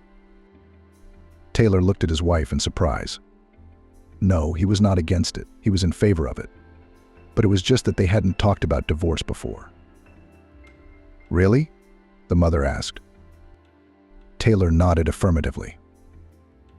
"Well, that's not surprising. You two are living like complete strangers. I've noticed that, of course. Anyway, I have a proposition for you, even Melanie, probably more for you. Don't say no right away. Think it over. Liam and I are going to take Naomi with us. I'll take care of her. I'll take care of her, her development, her medical appointments, her nursing. All you need is a power of attorney for the baby. You each have your own separate lives, studying, working, looking for your soul mates. Each of you can see the girl whenever you want. My and Liam's house is open to you at any time. So when you're back on your feet, will you pick Naomi up when you're ready? Think about it. Consult." "What's there to think about?" Melanie's eyes lit up with joy. "That's a great offer. I'm definitely in. I have just now and work options appear, and kind of a serious relationship is planned." "That's good," smiled Mother. "What do you think?" She looked at Taylor. "I think it's a good idea," the young father nodded. Taylor felt uncomfortable. It seemed to him that his mother was trying to compensate for her failure as a mother. She hadn't raised her son. Now she wanted to go down that road with her granddaughter. On the other hand, what does he care what the mother's motives are? She's taking Naomi and saving her and Melanie a lot of trouble. So you should be happy, not brooding.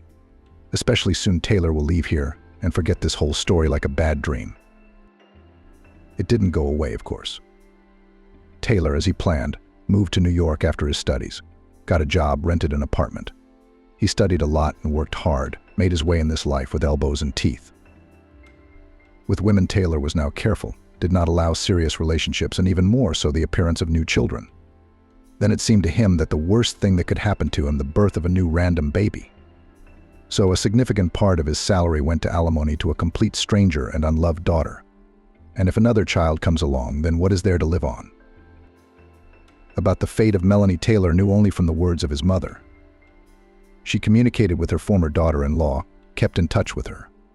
Melanie stayed in Chicago, found a job there, remarried, this time to some half-marginalized guy. Well, it's not surprising, given the fate of Melanie's parents. The mother often sent her son pictures of Naomi.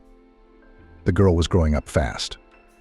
The older she got, the more it was noticeable that the little girl looked a lot like her paternal grandmother, the same big blue eyes, light wavy hair, correct pleasant features. Liam, the mother's young husband, replaced the role of father. In the photo, he was hugging the baby girl, holding her on his shoulders, playing with her, and, judging by the look on the so-called stepfather's face, he was enjoying it. Taylor didn't understand the man. To mess around with someone else's baby and still be happy about it. Naomi had developed some serious health problems. No wonder Melanie hadn't given up her bad habits during pregnancy. Mother and Liam dragged the girl to doctors and hospitals, took turns lying with her in the hospital, fighting for her. Naomi was almost threatened with cerebral palsy. Through the efforts of her mother and stepfather, the diagnosis was not confirmed. They pulled Naomi out, put her back on her feet. Her mother tried to tell her son about the details of her daughter's treatment, but he was frankly uninterested. Taylor couldn't understand himself at the time. What indifference to his own child, he had once blamed his mother for it, and then he had done much worse. Taylor only transferred money to his daughter, but did not want to see Naomi. Sometimes, however, her mother arranged meetings between them. She was clearly trying to arouse Taylor's paternal feelings. They met most often in cafes or children's centers. Mom would bring a pretty dressed-up girl. Naomi looked like a doll, like a little girl from a postcard. She smiled broadly at her father, trustingly took his hand. He automatically communicated with his daughter, but there was no response in his heart. Melanie didn't see the girl either. The mother sent Naomi's photos to her former daughter-in-law, reported on her treatment, told her about her new skills and her growing up, and constantly called Melanie to visit her. And not just Melanie, but her new husband. She did everything to ensure that the connection between the girl and her parents was not interrupted. But the trouble was, the young parents didn't want the child. Both were quite satisfied that the grandmother took the girl to herself. One day before Naomi's 4th birthday, the mother dragged Taylor out for a meeting. She came alone, without the girl, which surprised her grown son a little. "Something wrong?" he asked. "Naomi's a little sick." "Then why are we meeting?" "But let's go shopping and pick out a present for her. She's 4 years old, she understands everything. She's looking forward to the holiday, and you, of course. She adores you, you know that. Why don't I just transfer the money like always and you buy what she likes?" "Maybe. You're a father and you should know what she likes too," smiled her mother. "That's why I brought you here. You have to choose and buy the gift yourself. It's important." Taylor shrugged. It was that mother thing again. She was clearly feeling guilty in front of him for her cold childhood. It was very noticeable, and she tried to get closer somehow. She thought it could still be fixed. But still, Taylor went baby shopping with his mom. What was there to do? It was a tedious trek. Her mother smilingly wandered past the shelves of toys and explained to her bored son the difference between dolls and teddy bears. It turns out that Naomi likes certain toys, and to others is completely indifferent. "The little girl loves unicorns," the mother gushed, "and cartoons about them. We watch and read books about them too. And we have a whole carload of stuffed unicorns." Taylor nodded silently, wishing this shopping spree would end. They'd bought Naomi another unicorn for her father to give her on her birthday. "Is that it now?" Taylor asked hopefully. Almost his mother smiled. "Let's go to the jewelry store." Naomi was getting to the jewelry part. Taylor didn't particularly agree with his mother on that point, but he didn't object. In the jewelry department, he immediately noticed the set cute tiny gold earrings in the form of a unicorn and the same pendant on a thin chain. The man, usually indifferent to such things, involuntarily admired the jewelry. His mother caught his gaze. Her eyes lit up with delight. It's just right. Naomi will love it, she said. I'm buying this set, Taylor said, and I'm calling a cab. I gotta run. Yes, of course. Naomi was indeed delighted with the jewelry her father had given her. The little girl in the pretty pink dress threw herself around his neck, as always. Taylor had always been surprised by this. He and Naomi saw each other once every 3 or 4 months at best. But she greeted him every time with such joy, as if the closest person to her didn't exist. Taylor helped her put on her earrings, her necklace and pendant, and gave her a few compliments that made Naomi smile. A surprisingly adorable baby. But being her father was something Taylor didn't know how to do, and probably didn't want to do. Taylor's career was on the upswing. Everything was just as he had once dreamed it would be. He was appreciated, noticed, and promoted at work. Now Taylor had his own apartment in Los Angeles, an expensive, beautiful car, a solid bank account. One day the management sent a promising employee on a long business trip abroad. It was a big step up, not even a step, a leap, a jump. Of course, there was hard work to be done, difficult times. But Taylor has never been intimidated by such difficulties. The man left the country with his mother, and now he hardly communicated with her. Once in a while she sent him a photo of her daughter, and then somehow she stopped talking, disappeared somewhere. Taylor hadn't even noticed it at first. And then, when he realized it, he got a little worried, wondering if something was wrong. It was probably the first time he'd ever dialed his mother himself. There was a completely unfamiliar voice on the phone. It sounded like his mother had been crying recently. What's going on in there? Taylor got right to the point. His heart was clutching at him with a bad feeling. Trouble, the voice replied. Melanie took Naomi. She had a new life, a new job, a new man. They've gone to some village. This man drinks. So does Melanie. Well, you scared me, Taylor exhaled. Nothing happened. It's just a mother taking her daughter away. Be happy and rest. You don't have to deal with a small child anymore. You don't understand. Naomi is not well there. That man drinks. Melanie too. But why would they have a baby? You must have misunderstood something. If they took Naomi, they must be doing well. No, they're not. They just want child support. What are you paying for Naomi? They took her and her bank card so they wouldn't have to work. And they're on welfare too. Naomi's their livelihood. She's not happy there. At those words, the mother broke down into sobs. Taylor clumsily tried to calm her down, but failed and hung up. The mother was probably right. Naomi had lived these 4+ years at Liam's grandmother's house like a little princess, beautiful dresses, expensive toys, proper nutrition.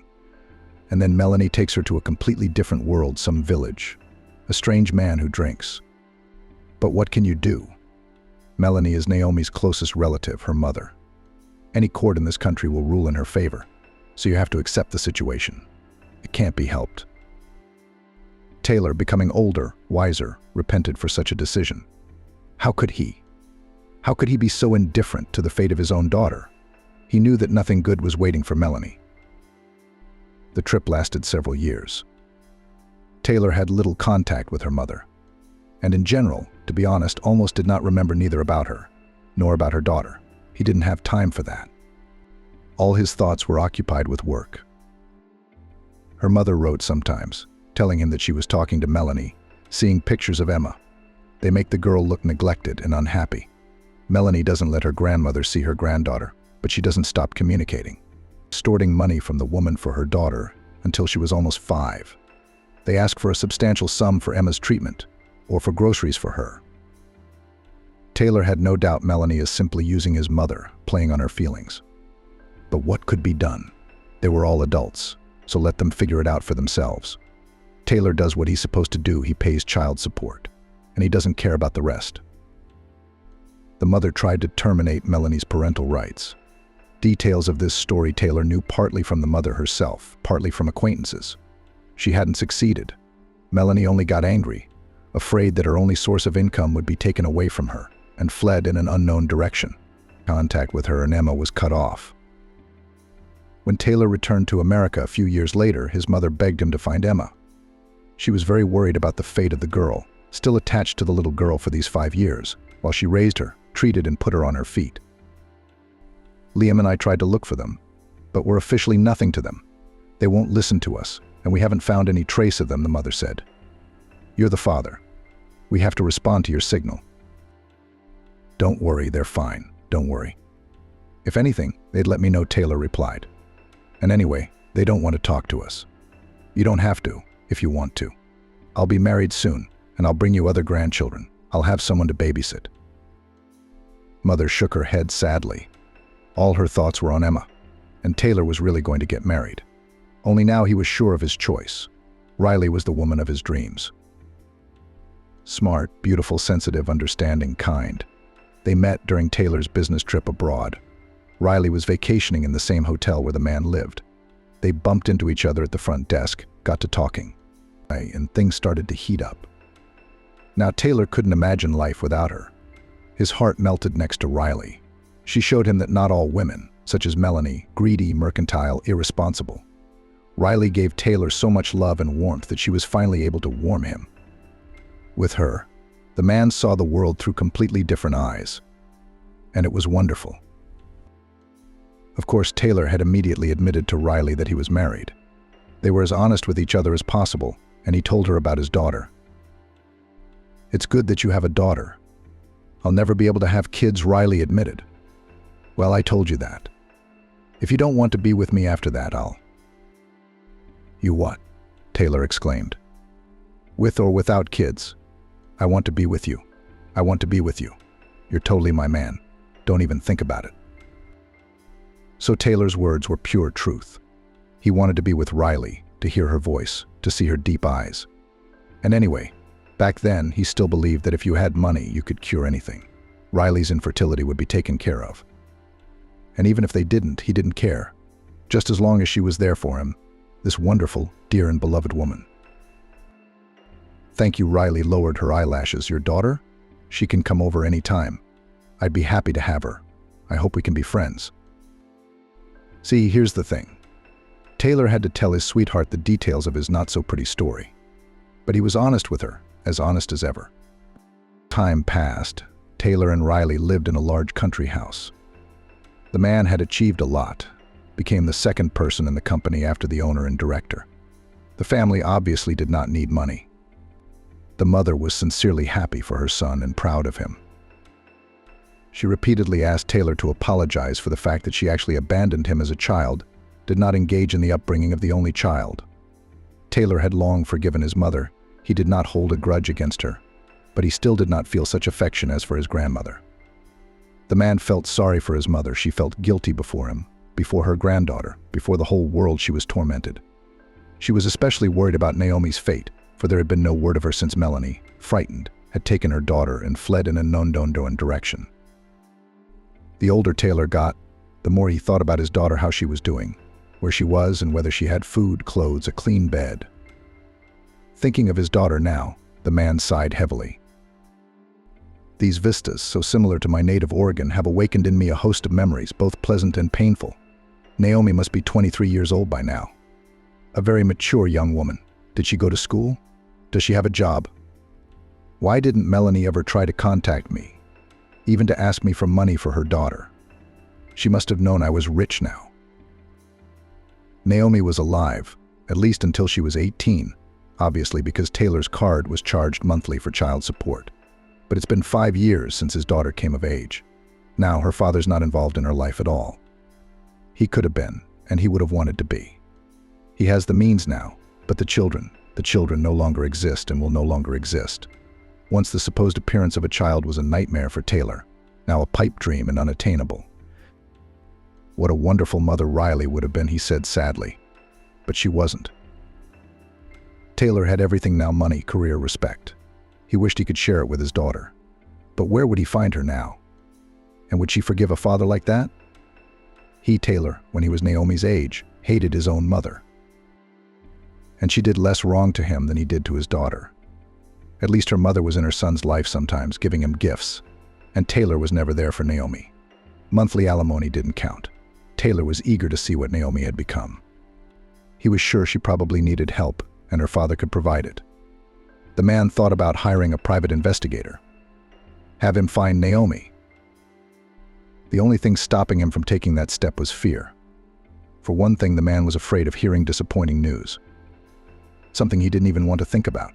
Taylor chased the bad thoughts away, but there was a heavy feeling in his heart.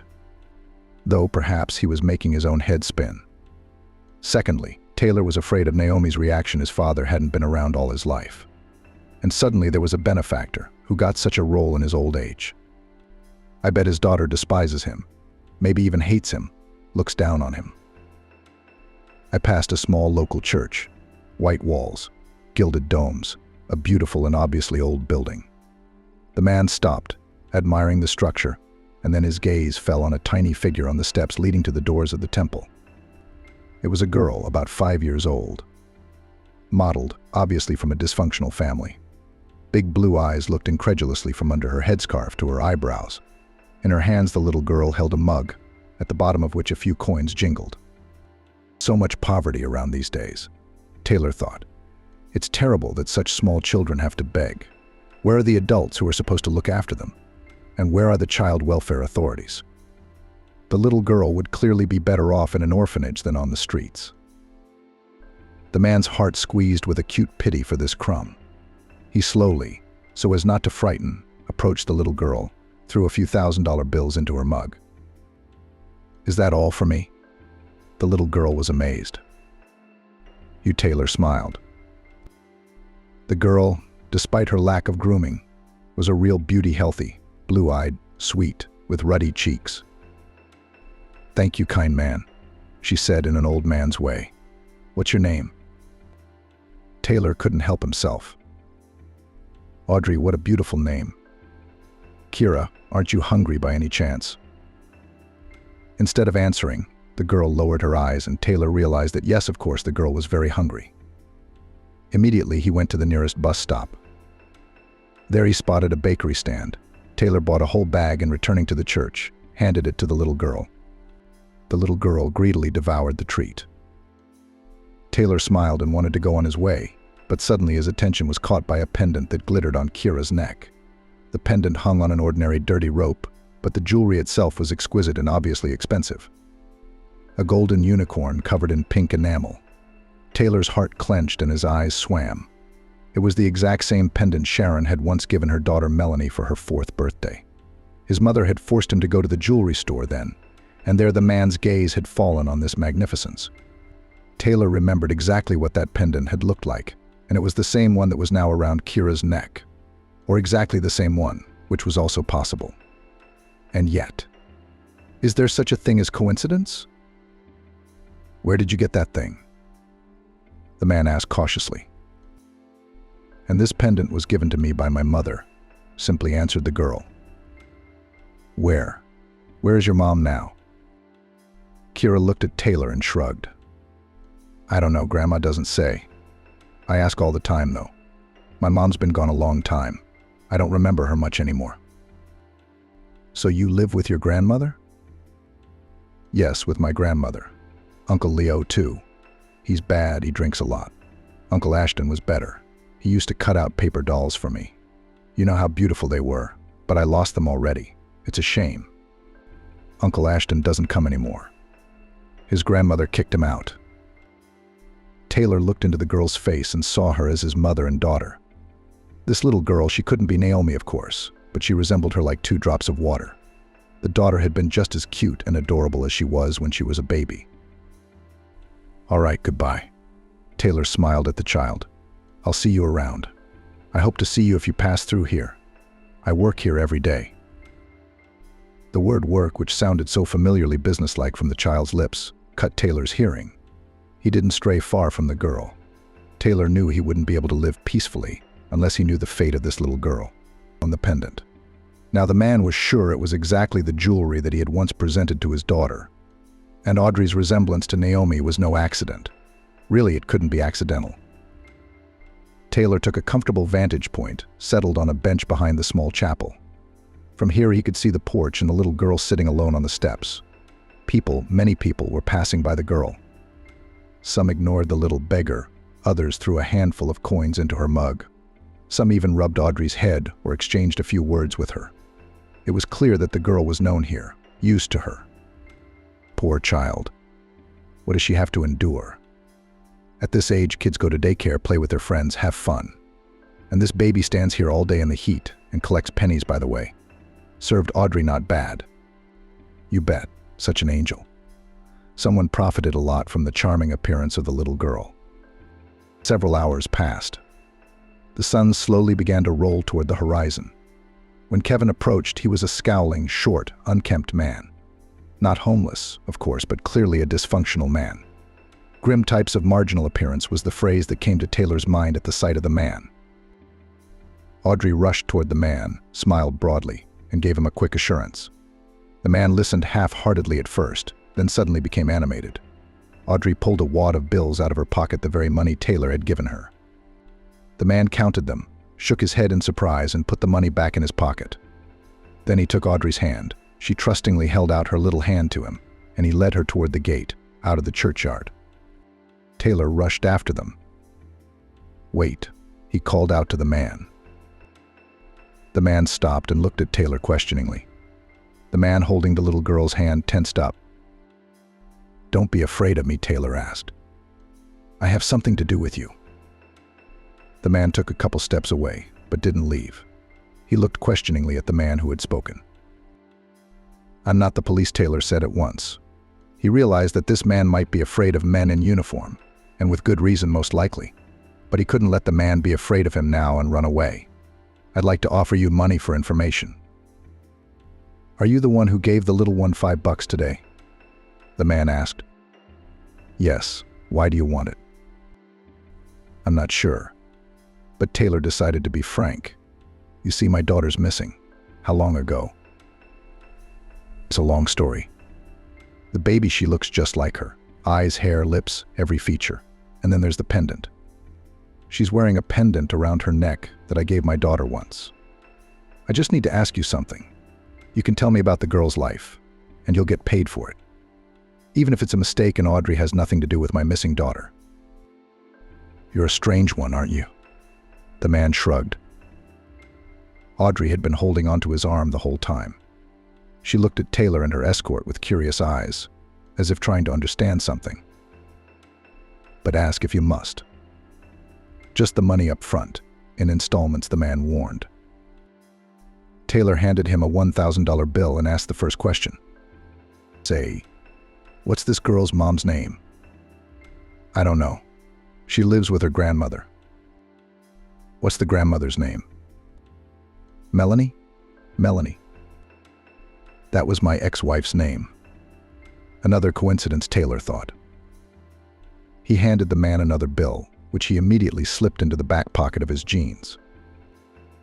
"Well, what's the address? Can you tell me their address? I'd like to see her grandmother, talk to her. I'm pretty sure Audrey is my missing daughter's child. There's no such thing as coincidence, no such thing as chance." "What's an address to say?" The frowning man shrugged his shoulders. "I'm taking the little one home right now. I can show you. But I don't think I'll be able to talk to Melanie. It's late at night. She's probably out of her mind. It's her son Kevin's birthday today, too. He's been running around with a bottle since this morning. I'm sure Melanie had company over at Melanie's. Maybe she still is." The man grinned unpleasantly, as if he'd said something witty. Taylor nodded. The three of them walked a couple blocks and ended up in a cramped old courtyard. There was trash everywhere, swings falling apart, weeds poking up through the asphalt. The houses here were old, wooden, two-story houses. There was a smell of rot in the air. So this was where Audrey's childhood had taken place. The man stepped confidently into one of the entrances, slamming the door loudly. Taylor hurried after him. Audrey finally wrenched her arm from her escort's grasp and rushed up the stairs. On the second floor landing, she pushed the door open. It opened at once. The little girl slipped inside. The man followed her. Without waiting for an invitation, Taylor came in. The apartment was dirty, dusty, dark, old furniture shabby. Wallpaper, plaster falling off. From all corners there was a stench of mustiness and the smell of booze and smoke. "Granny, we're here." Audrey's sonorous voice filled the apartment. "Not your grandmother," came the man's mocking voice. He was already in the far room. Taylor went to that sound. In the center of the hall, The body of a thin, swollen woman with a yellowed face lay directly on the floor. She was singing loudly, spreading the smell of booze. There were empty bottles and ashtrays under the table, and cigarette butts on the windowsill. The man unceremoniously shook the woman by the shoulders. She mumbled something unintelligible. Audrey ran into the room. Seeing her grandmother in such a state, she was neither surprised nor upset. Most likely the little girl contemplated such scenes every day. And it was horrible. "Wake up," I said, shouted in her ear the man. "You have guests." Finally, the woman opened her eyes and looked around the room. When she saw Audrey, the woman smiled stupidly. Suddenly, Taylor came into her field of vision. She was staring at his face, clearly trying to remember something. Taylor recognized her. It was Melanie. There was no doubt about it. Slumped, aged, but Melanie. So Audrey's her granddaughter, which means she's his own granddaughter. "The ex-husband is here," Melanie said, smiling unpleasantly. "It's been so long since you've been gone, and now here you are." "But you're on your own. I don't have time for this." The man hurriedly excused himself. He looked questioningly at Taylor. He kept his eyes on Melanie and took a wad of bills out of his wallet and handed it to the man. Taylor couldn't believe this was really happening. He'd thought about finding his daughter so many times, and he'd been afraid to start looking. And then all of a sudden it just happened all by itself. Strange. Unbelievable. Amazing. "Hello," Taylor finally got it out of him. "Well, hello, why are you here? How did you find us?" "You're not going to believe this. I bumped into Audrey by accident. I recognized the necklace. I looked closely, and she looked just like Naomi. I was going to look for her. I was going to hire detectives for my daughter. Why did you disappear? Why didn't you come looking for me?" "Because of your crazy mom." Melanie looked at Taylor angrily. "She wanted to take Naomi away from me. She was going to take away my rights to the baby. So we ran away for good. I'd be better off with Naomi." "And me? You didn't think of me?" A furious Melanie screamed. "What would I do without my only child? And what would I do without child support? I couldn't get a job anywhere." Taylor thought that it seemed that child support was the only reason Melanie was holding on to Naomi so tightly. The ex-wife hadn't even noticed when she'd revealed her true motives for the child support payments. Melanie was living on her own and supporting her roommate. "Where's Naomi?" Taylor asked. He realized that her daughter was obviously not well. Otherwise, Audrey wouldn't be living with her alcoholic grandmother and begging at the church. "You don't know anything." Melanie shook her head. "No, our Naomi is gone, that's all. She died 2 years ago, along with Kevin. He was just a baby." Taylor shook, his eyes darkening. The terrible truth pressed down on him like a heavy slab. Deep down, the man felt that his daughter was in trouble, sensed it with some sixth sense, but tried to keep the dark thoughts away from him. And now it turned out to be true. Naomi's gone. Nothing could be fixed or changed now. Taylor imagined how his daughter, all 20, which she probably dreamed of, how he would become for her a wonderful, caring father. And then all of a sudden this. "You what? Do not get so upset," Melanie said in a conciliatory tone. Taylor must have looked too miserable and lost. His ex-wife had taken pity on him. Taylor obediently sat down on the edge of the couch. Audrey immediately settled down next to him, sweet, bright, full of life and energy. Naomi's daughter, Taylor didn't doubt that now. Melanie seemed almost sobered up. She had told her ex-husband her story coherently enough. Taylor had been on a long business trip abroad when his mother, seeing that Naomi was in danger, had tried to take her granddaughter through the child welfare authorities. She was unsuccessful. The little girl was left with her mother. However, now Melanie's rented apartment was regularly visited by inspectors, and it was tense and frightening. Melanie did not lead an exemplary life. She and her then cohabitant loved noisy, fun company, but did not like to work. Naomi was a great source of funding for the sweet couple. Taylor faithfully transferred to the baby very even decent alimony, and even from the state for the maintenance of the child money came. Beautiful, and all would be well, if not for the mother-in-law and her young husband. Liam thinks he's Naomi's savior. They tried to take the baby away, take her for themselves. And sooner or later, they would have succeeded. That's why Melanie and her roommate decided to get away, to hide, to disappear into the vast expanse of the country. In that city, they had nothing to hold them. Their homes were not. Work too. So they went to seek happiness in a new place. First, they lived in a big town, then in a smaller village. Melanie's roommate and place of residence and friends changed with dizzying speed. Naomi was growing by leaps and bounds, becoming a beautiful young girl. And now she too had suitors. What else could grow up a girl, seeing such an example of her mother, and from an early age surrounded by her dysfunctional friends? Naomi early addicted to alcohol. And it is almost no wonder that she got pregnant by herself, without knowing from whom. She spent the whole 9 months drunk, and even went to the hospital drunk. She wanted to get rid of the baby. When she realized she was pregnant, Melanie shared details. Audrey sat next to her and listened attentively. Maybe we should put the baby in the other room, Taylor suggested cautiously. It seemed to him that this conversation was not for children's ears. She knows everything. Melanie waved her hand. Let her know. It's her life, her destiny. She has the right. Not all children are destined to be happy and desirable. What can you do now? So Naomi didn't manage to get rid of the unwanted pregnancy, but this fact didn't upset her, even perhaps and pleased. The girl had time to realize that the child can be a great source of income, as she was once for her mother. Baby Audrey was born, pretty and surprisingly healthy, especially considering the lifestyle of her mother during pregnancy. The girl was cared for by Melanie and Naomi. Both of them couldn't get enough of the baby. It seemed to both of them that Audrey would not repeat their fate, would break out into the people. It was their hope for a happy future. Naomi, did she ask about her father, about me? Melanie grinned. She did, especially as a child. She remembered you and her grandmother for a long time. And then somehow those memories faded away. Only sometimes Emma would tell me dreams of a beautiful life. I guess the memories must have come to her at night. And what? What did you tell her? That's just the way it is. She said you don't need your father for nothing. He bribes her with his compliments and lives in his own pleasure. Doesn't want to know the kid abroad. Taylor opened his mouth to object but stopped himself. Melanie was right. He really was so callous, indifferent, cold. As a young man, Taylor had dreamed of forgetting about Melanie and Naomi like a bad dream and starting a new life. Only with time the man realized how important and valuable it is a daughter. But it was too late. Time passed.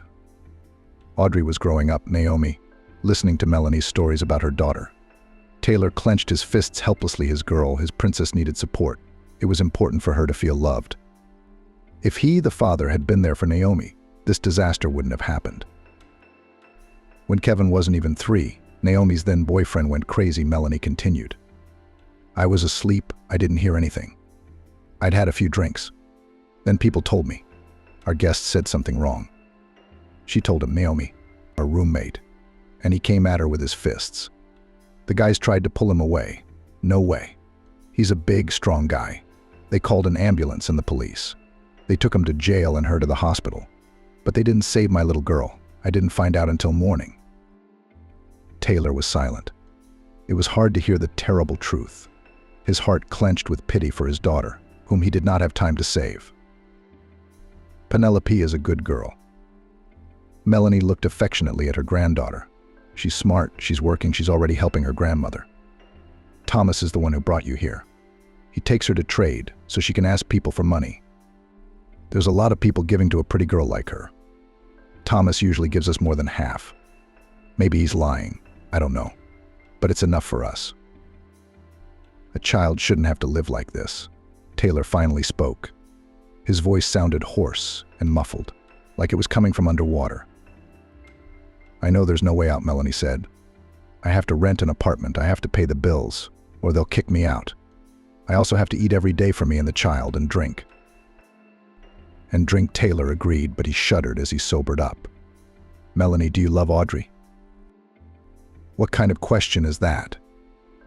She's the only person in the world I'm related to.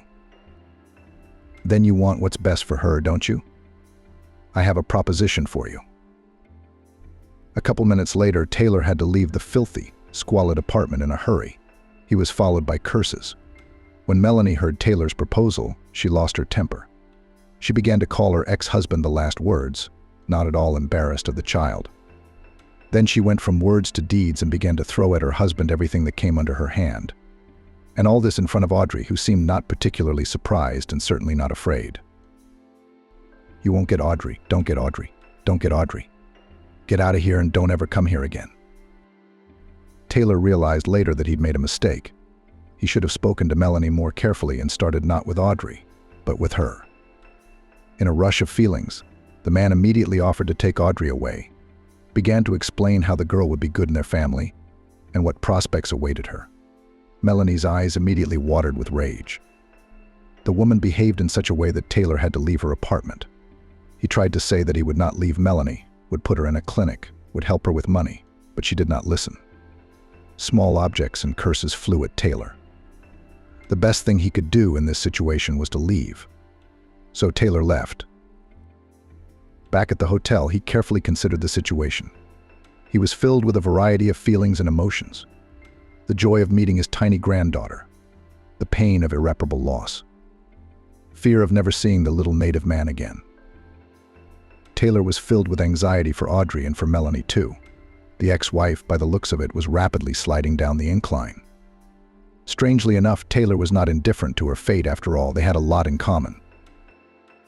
In the morning, the man went to the church, the same one on the steps of which he had met Audrey yesterday.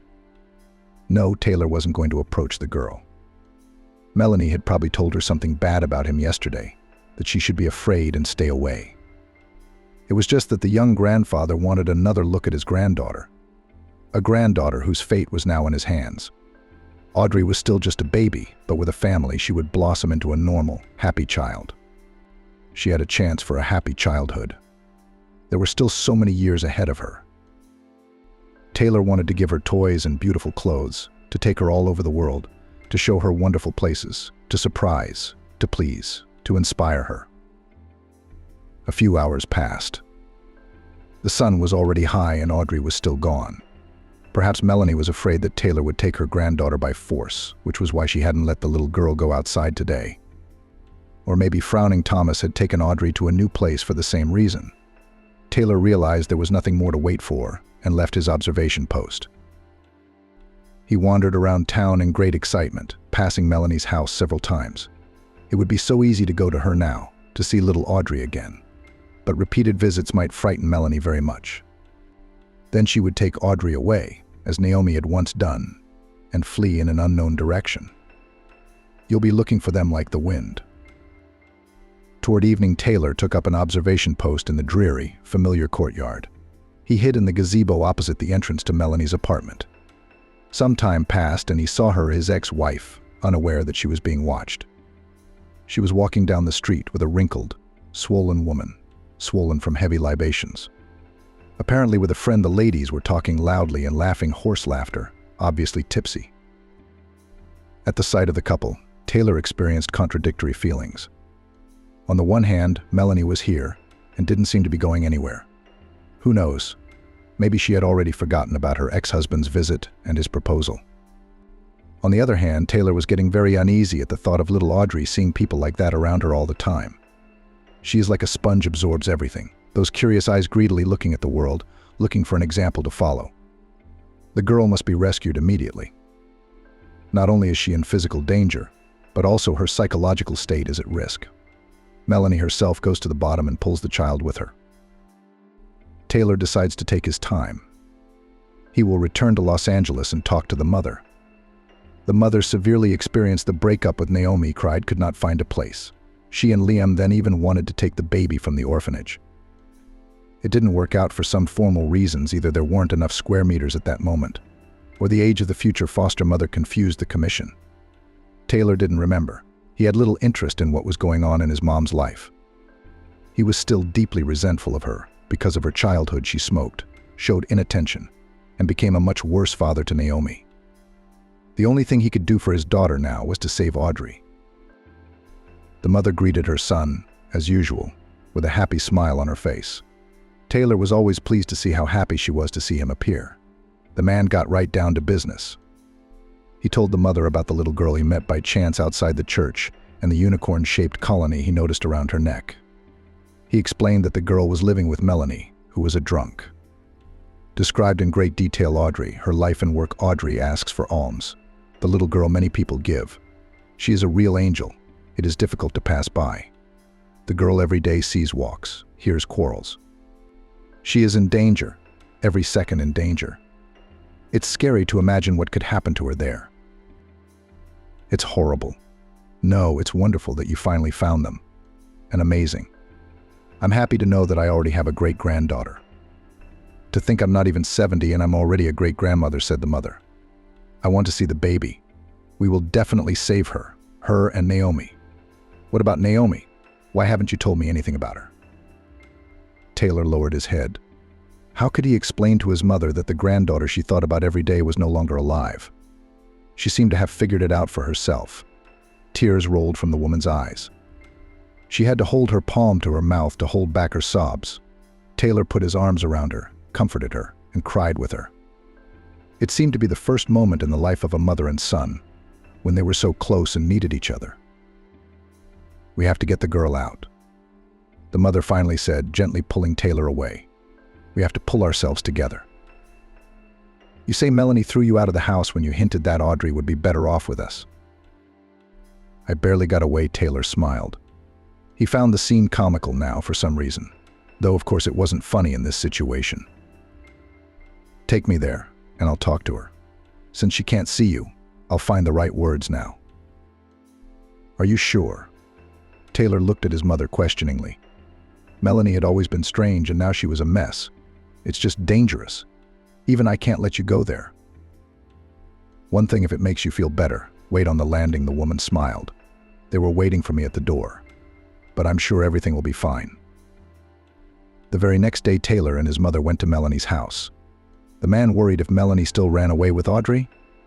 After all, the girl for her inexhaustible source of income, and the baby works, and the state on her allowance transfers. Melanie understands perfectly well that if Taylor applies to the guardianship authorities, he will give the girl. Because the conditions in which the child lives now are simply unacceptable. That's clear to everyone. So how disappointing would it be for Taylor and for the mother if the apartment turned out to be empty? Taylor tried not to think about it. The mother bought a whole bag of beautiful clothes and dolls for her great-granddaughter. Taylor told her that he hadn't seen a single toy in the house. The great-grandmother was confused. The man imagined what joy would bring the girl all these things, if only it was not too late. Taylor found the right street without difficulty. With excitement in his heart, he entered the entryway. His mother, on the other hand, seemed quite calm. She was even smiling. Liam wanted to go with them, offered his help, but his mother said it wasn't required. It was a shame. Right now, Taylor would be more comfortable if he were with him, the calm, judicious stepfather who had once replaced Naomi's father. Even if only for a short time, but the girl was truly happy with him. This is the apartment, Taylor said, pointing to the right door.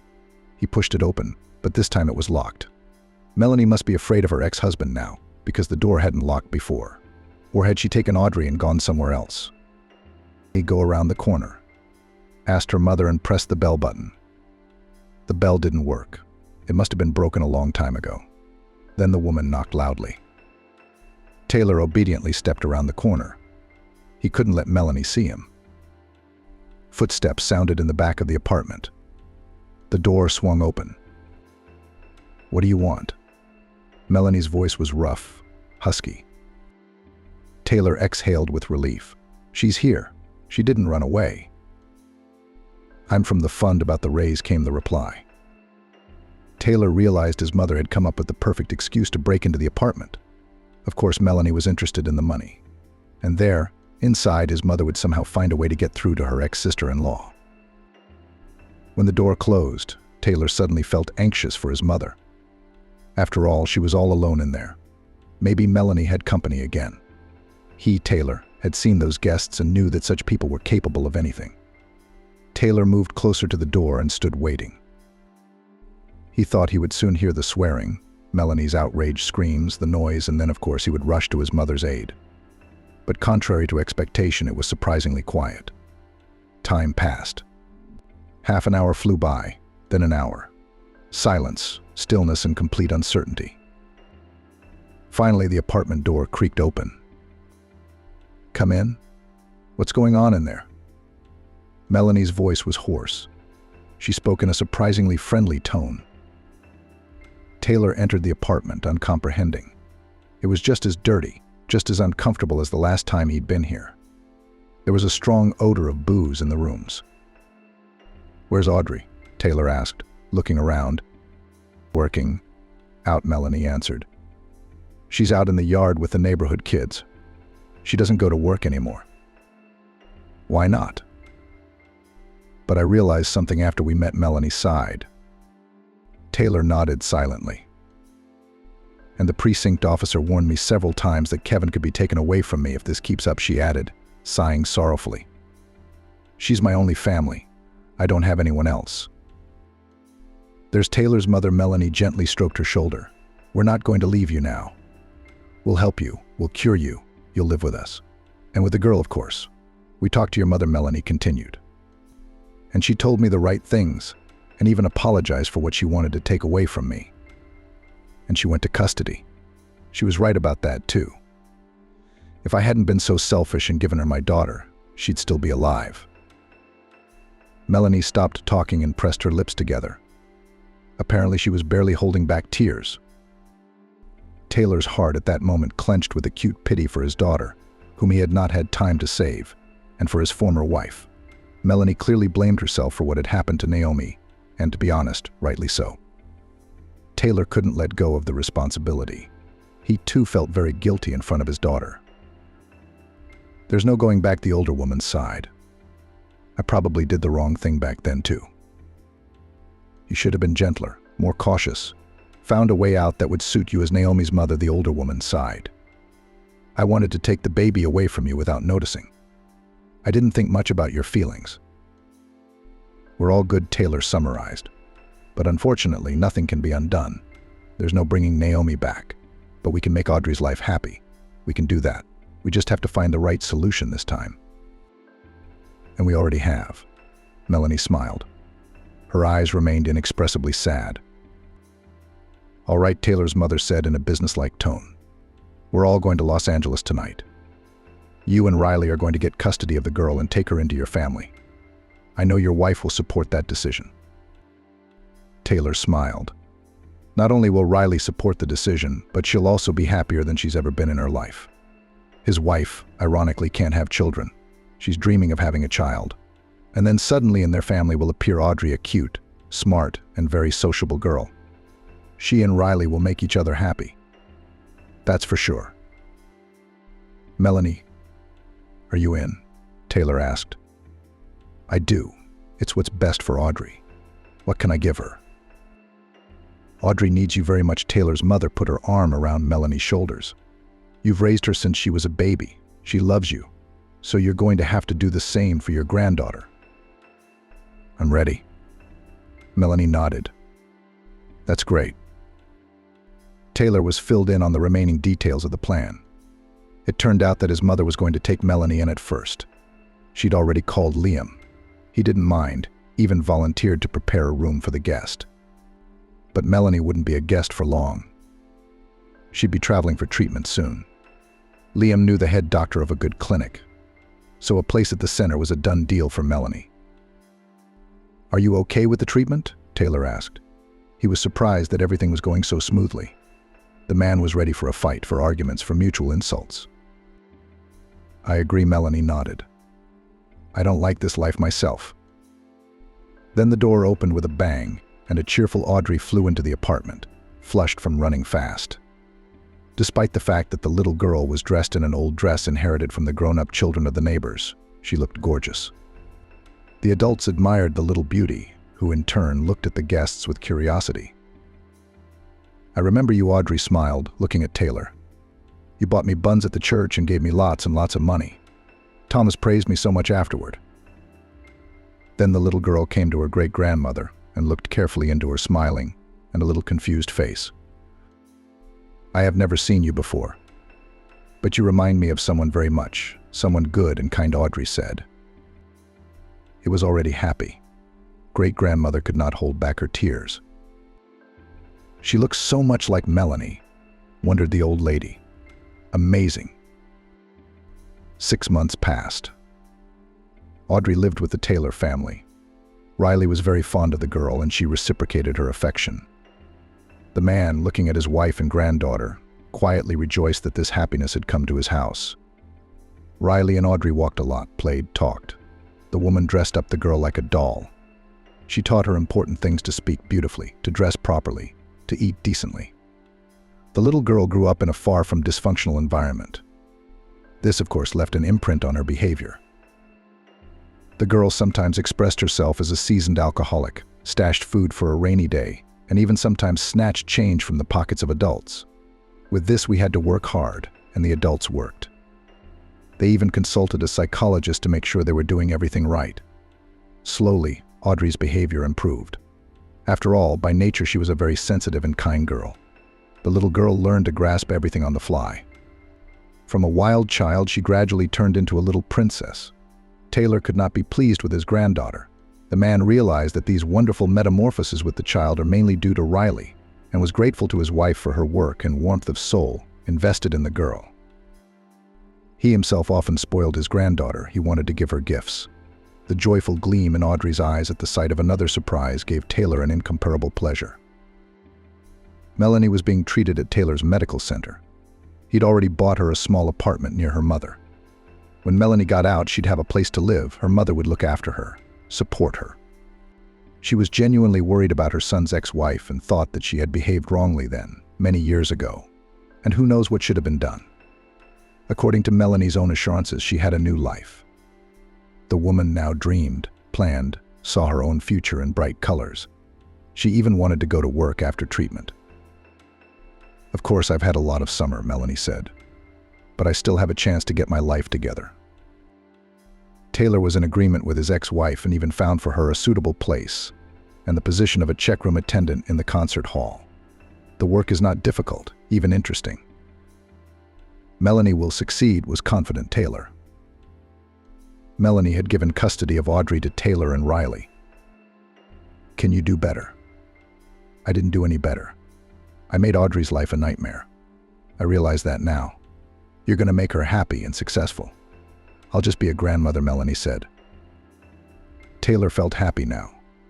Everything was going exactly as it should. The longing for his daughter Naomi was, of course, forever in his heart. But he'd done everything he could for her, helping her mother, raising her daughter, his granddaughter Audrey. Everything would be all right now.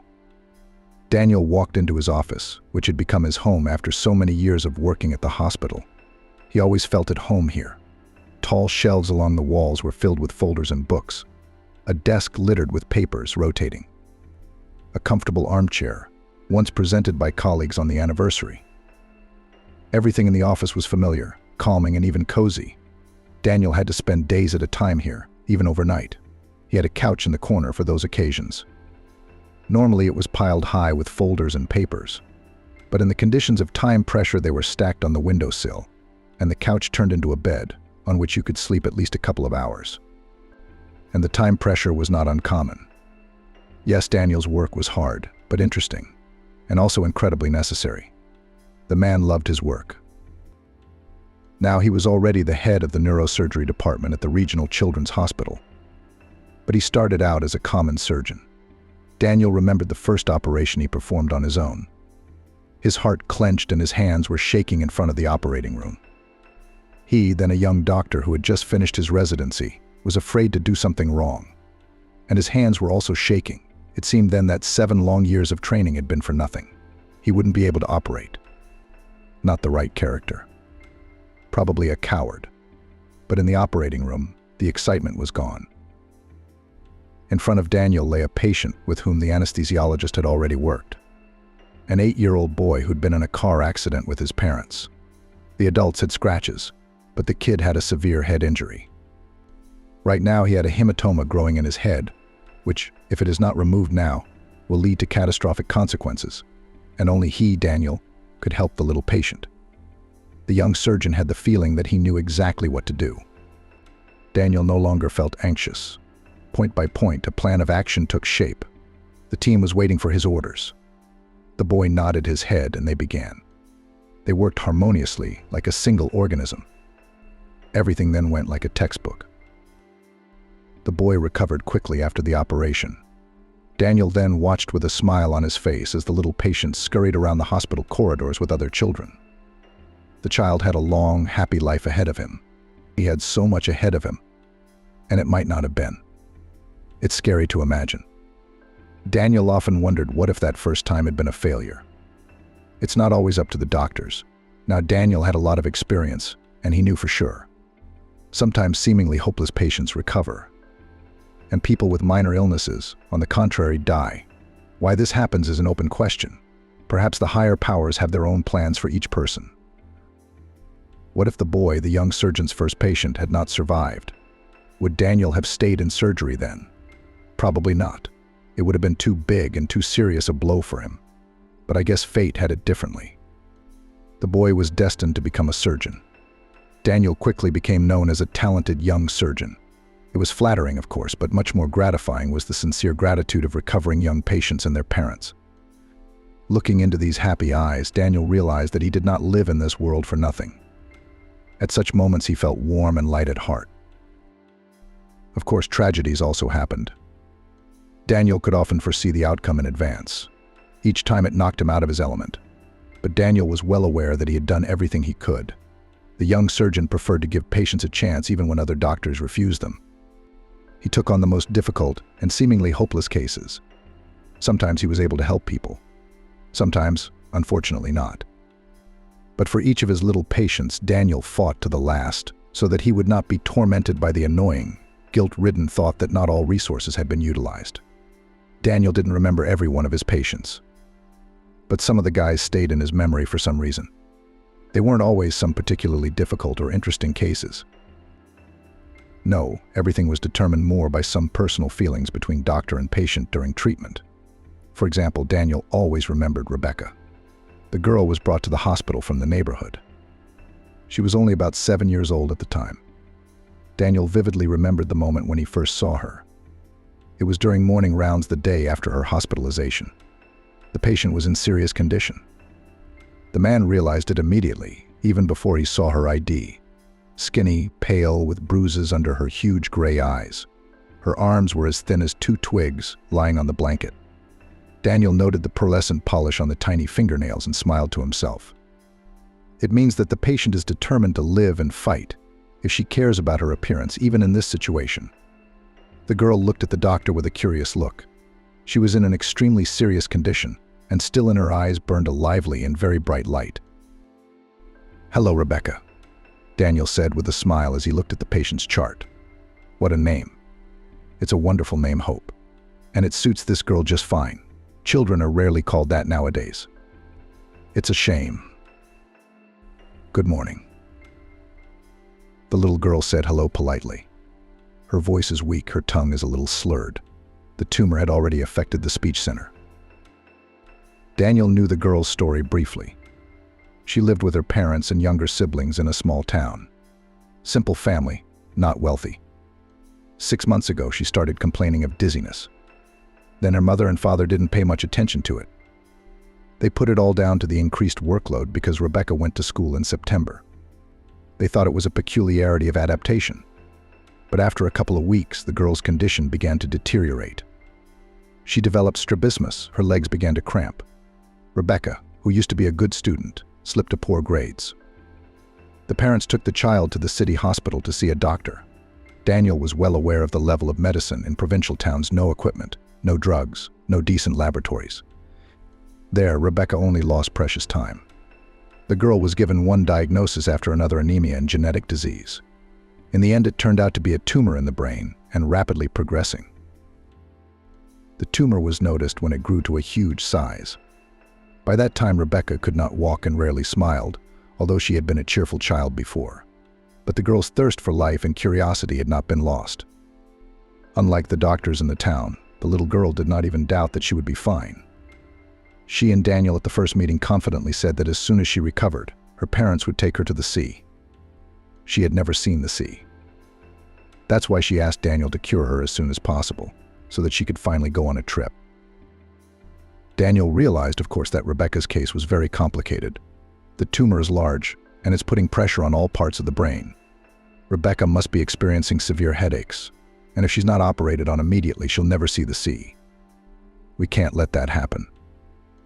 A child longs to walk on the beach, enjoy the warm waves, breathe in the salty fresh air. Before taking the patient to the operating table, Daniel had to examine her completely. He preferred to know in advance who he was dealing with. It took several days to prepare for the surgery. During this time, Daniel and Rebecca talked every day and became real friends. The man rushed to Rebecca's room every morning, specially arranging his schedule to have a chat with a cheerful patient. The girl was alone in the ward. She was very sociable. Despite her condition, she lacked companions. Daniel tried to keep her company. "I had a dream today," Rebecca shared with her favorite doctor. "I was swimming with dolphins. You know, his back is smooth, smooth, smooth, smooth. I'm holding on to his fin, and he's smiling. In my dream, it took my breath away, thinking that soon I'll see the sea. I'll see dolphins there, won't I?" Yes, Daniel nodded. He thought to himself that he would do everything possible to make Rebecca's dream come true. The whole staff loved the girl. How could they not? She was so sincere, open, and very courageously bore the misfortune that fell on her. She obediently took bitter pills and endured pain. Long, not always pleasant diagnostic procedures without a single squeak withstood. Even older children were frightened and cried. But this one behaved like a real hero. She was interested in everything. How do you tell by blood what's wrong with a person? How do you know what's wrong with a person? Why do you have that thing around your neck? $100,000, I think. How do you do surgery on the head? The skull is hard there. Rebecca literally pelted Daniel with questions. Daniel tried to answer each one. He had to choose his words carefully, building a narrative so that the 7-year-old understood. Rebecca greedily caught every word. Her gray eyes burned with genuine curiosity. Daniel's heart sank at the sight of this little thing. Not walking, not even sitting up. A weak voice, a skinny body. What keeps her soul alive? And how much energy, how much curiosity. Incredible girl. One of Rebecca's questions took Daniel by surprise. "Why did you decide to become a doctor? How did you come up with that?" The man smiled confusedly. Rebecca, without realizing it, brought him back to the past. The hardest, scariest period of his life. Daniel was 14 at the time, and his brother Hugo was 7. The youngest had just started first grade. Just like Rebecca, Daniel adored his little brother. But it wasn't love at first sight. At first, he was jealous of his parents for the baby, which they had brought from the hospital for some reason. The boy then sincerely did not understand his mother and father already have one son. Why do they need someone else? After all, he was a wonderful child, studied perfectly, cleaned his room, obeyed his parents. So why do they need this small creature, gathering all the attention and strength? It pained Daniel to see his mother smile at Hugo's every gesture. Oh, he smiled. "Look, honey," Hugo rolled over on his tummy. Hugo was already holding a rattle in his hand. "How great is that?" Daniel only wrinkled his nose at these enthusiastic exclamations. What's the big deal? So what if he holds a toy? Daniel thought. I won first place in the school relay race, the fastest runner. My parents didn't praise me like that. Daniel shunned his brother. He hated even seeing his tiny face, where his mother could stare at him with a smile for hours. The baby's cries irritated the boy to the core. Daniel, who always liked to spend time in his cozy room with books, even began to walk more. It was better to run around the yard with the boys than to listen to the cries of his newborn brother. It seemed to Daniel then that Hugo had taken away his former happy life, his parents' attention, everything. And then Hugo grew up, and somehow everything changed. Maybe it was the look in his little brother's eyes. As the boy grew older, he began to look at Daniel as if he were a deity. His eyes were full of trust and admiration. Daniel tried to ignore it at first, and then Hugo got upset when his tower of cubes fell apart. And Daniel immediately corrected the situation. He didn't do it out of pity or love for his brother. He just didn't want to hear him cry. Your baby boy threw that look at him again. Daniel even squared his shoulders at him. Hugo clearly thought his older brother was omnipotent. Something had changed since then. Daniel had taken a serious interest in his brother. It turned out that it was great to play with the baby, to help him learn about the world and at the same time feel strong, smart, and serious. Hugo followed his older brother with his tail, tried to imitate him in everything, and he did not mind. Now he was pleased with such attention. Daniel genuinely liked Hugo. He felt needed and important with him. Hugo had grown up, no longer a frightened little boy. He had become a sharp boy, a lover of backyard soccer, a leader of boy scrimmages, a conqueror of fences and roofs. Daniel was proud of his brother. That's how he turned out to be a lucky, agile, energetic leader among the local kids. Daniel himself had never been like that. Trouble came when he wasn't expecting it. It happened in September, just after Hugo became a first-grade student. His brother didn't like to read and write, but he showed all his talents in physical education. He was even selected for the local basketball team. Daniel knew that to get there, you had to pass a tough selection process, and Hugo handled it with flying colors. It was something to be proud of. "You know, they gave me a uniform." Hugo's eyes shining with excitement, he flew into Daniel's room, clutching a pile of red and white clothes, the coveted uniform. Daniel's heart fluttered with excitement then. Many of his friends wanted to join the team, even specially trained, and no one succeeded. But Hugo was taken right away in the first grade. Handsome. Daniel clapped his brother on the shoulder. He tried to keep his voice low, not to show too much emotion. He was a grown-up, 14 years old. At the end of September, Hugo was already taken to an away competition, although he trained for a short time, but the coach knows better. So the little brother had time to prove himself. His mother didn't want to let him go, as if she sensed something. The father also thought the younger son was too young, but in the end the parents gave in under the pressure of Hugo and his persuasions, which they later regretted more than once. The bus with athletes got into an accident on the highway. Hugo wasn't wearing his seatbelt.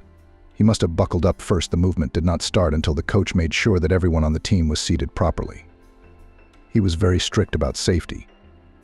But then, apparently, the mischievous little brother unbuckled his belt to spin freely in all directions. You have to talk to everyone. That's what Hugo's all about. The accident wasn't too serious. Most of the passengers were only slightly hurt, but Hugo wasn't so lucky. The unbuckled boy flew out of his seat and hit his head hard against the wall. It was said that Hugo didn't even feel a thing. He went straight into a coma. He was taken to the nearest hospital, hooked up to some clever apparatus. The fight for Hugo's life began. Daniel remembered those days well. His parents walked around pale, silent. Mom cried often and constantly called the hospital to see how her son was doing. Daniel wanted to visit his brother, but only his mother or father were allowed in the room, and that was bypassing the rules. He realized that Hugo had been unlucky. The boy had suffered a very serious head injury and was therefore unconscious. Hugo had undergone several surgeries. Each time, Daniel hoped that everything would be all right now. The surgeons seemed to him almost like gods in white coats. But as time went on, Hugo never regained consciousness. Sometimes Daniel heard his parents discussing the situation. His father said in a colorless voice that he should prepare for the worst. His mother, on the other hand, countered, assuring him that everything would be fine. Daniel had so much hope for the doctors. The doctors seemed very smart, serious, almost omnipotent. These people would help Hugo. They would save him. They didn't. That day, my parents didn't come home from the hospital for a long time. And when finally his father almost brought his mother into the apartment, Daniel knew immediately. His parents had obviously both just cried. Mom's eyes were kind of scary. That could only mean one thing: Hugo was gone. It was hard to get used to, much harder than adjusting to his arrival 7 years ago when his parents had changed so much. His father was hardly ever home now, disappearing to work and then going out with friends. He came home drunk, aggressive. The mother stopped noticing anything around her.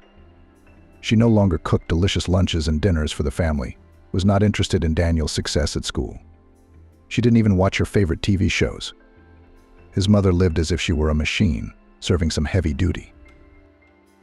Daniel felt almost physical pain at not being able to talk to his brother, to look into his curious blue eyes.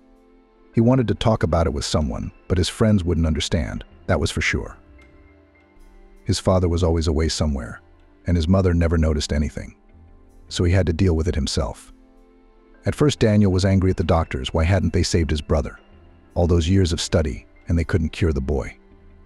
Perhaps Hugo was just unlucky to fall into the hands of these inept doctors. If there had been another doctor, a normal one, he would have saved Hugo. The anger in the teenager's heart was growing, gaining strength. Why should his whole family suffer so much because of some lazy and inept doctor? One day, Daniel couldn't stand it any longer. He went to the hospital. He went to the surgeon who operated on his brother. The guy himself did not know what exactly he needed from this man, but his soul demanded action. The teenager flew into the office on the second floor and saw in front of him a tired old man with eyes red from lack of sleep. "What do you want, young man?" he asked him politely. Daniel told him everything, without hesitation. He told him about his pain and his anger. The boy thought that the doctor would kick him out of the office at the beginning of his fiery tirade. But this man listened without interrupting, looked at the visitor with attentive and very sad eyes. Of course, I remember Hugo. He had a bad case. His brain was badly damaged. We did everything we could. We fought for young life to the last, and the doctor began to explain to the 14-year-old the details of Hugo's condition, telling him something about the structure of the human brain. Daniel listened with his mouth open. Now he understood a lot of things.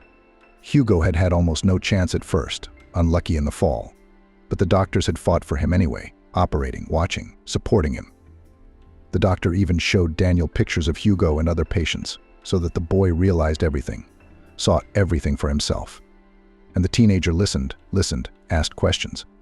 Now he knew and understood a lot of things. It was after that conversation with the doctor that the boy decided that he would definitely become a surgeon, perform brain surgeries and save people.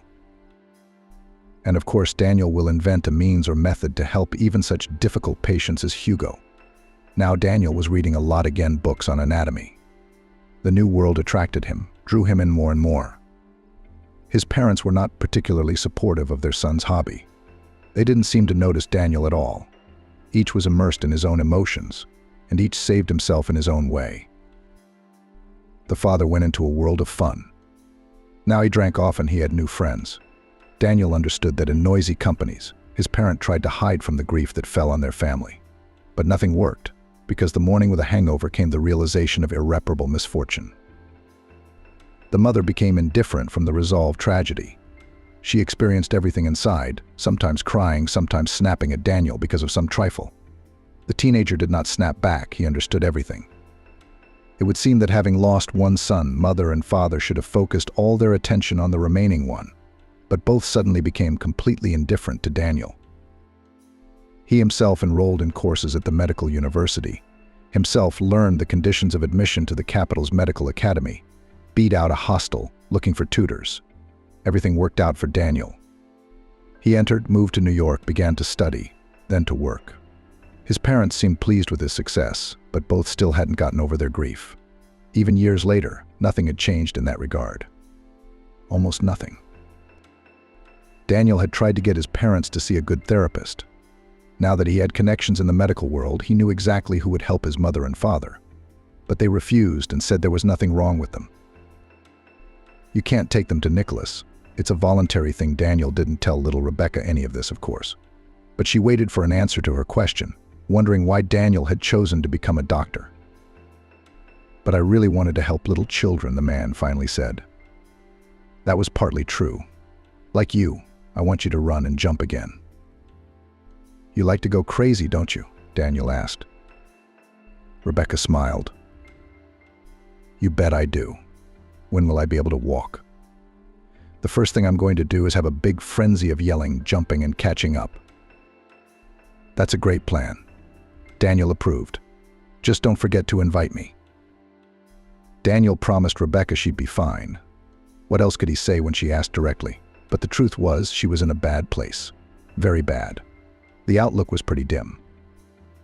To the girl's parents, Daniel had told the truth, explained that anything could happen. They should be aware of all the risks when they signed the consent for the operation. They listened to the predictions about their daughter's condition calmly. No tears, no hysterics, no threats, no aggression. It happens to parents of difficult patients. And Daniel understands those mothers and fathers. He stormed into a doctor's office years ago in a rage. People who lose or have lost a loved one always want to blame someone. But Rebecca's parents were holding up well. You could see that they were in pain, scared, worried, but they also believed in good things. Very much so. They're nice young people, simple, handsome, clearly adoring their eldest daughter. You see, things can go wrong on the operating table, Daniel warned. It's a big tumor. It's affecting many parts of the brain. It's a big risk. But if we don't operate soon, Rebecca doesn't stand a chance. We agree, said the girl's father, squeezing his wife's hand. She nodded. Everyone except you has refused the operation. At least she'll have a chance. I'll do everything I can, Daniel promised. And he did do everything he could. He gave it his all. However, as always, the man was a little worried that his personal feelings for the girl would somehow interfere with the operation. But no, in the operating room he again turned into a surgeon, focused solely on the problem. The tumor was even bigger than it looked on the scans. Or it had grown even bigger in the 24 hours before surgery. Daniel worked carefully, taking care not to touch healthy parts of the brain. Difficult tasks always mobilized him, pulled him up. That's what happened this time. Rebecca's tumor was a challenge for Daniel, and he rose to the challenge. He removed the tumor without a trace, masterfully bypassing all the difficult areas. He did everything he could. Now all that was left to do was wait. Rebecca would definitely live. But what kind of life? Did the operation damage any parts of the brain, or disrupt any important functions? That would be clear once the girl was out of anesthesia. The night after the operation, Daniel stayed on duty. First, he spent a few hours sorting out paperwork. Then he lay down on the couch to get some rest. He was awakened by a cautious knock on the door. Rebecca's awake, the nurse said. You told me to tell you right away. So I did. Thank you, Daniel nodded. He tried to stay calm, though his heart was pounding in his chest like a trapped bird. I'll be right there. The man tried hard not to run, just to walk with a wide, sweeping stride. What would he see now? On the bed was the same Rebecca as before the operation. Daniel recognized her immediately in those curious looks and exhaled a sigh of relief. Brain surgery often changes people beyond recognition, and some are even profoundly disabled. There's nothing wrong with the girl's personality. You can see it in the look in her eyes. Daniel smiled at Rebecca with his eyes wide open. The girl certainly didn't look like much. Her head bandaged, half her face bruised under her eyes, her lips dry, her neck cut off. It's a good thing her parents can't see her like that right now. But it was all temporary. Danielle knew that as well as anyone. In a couple days, Rebecca's cheeks would turn pink, the bruises would fade.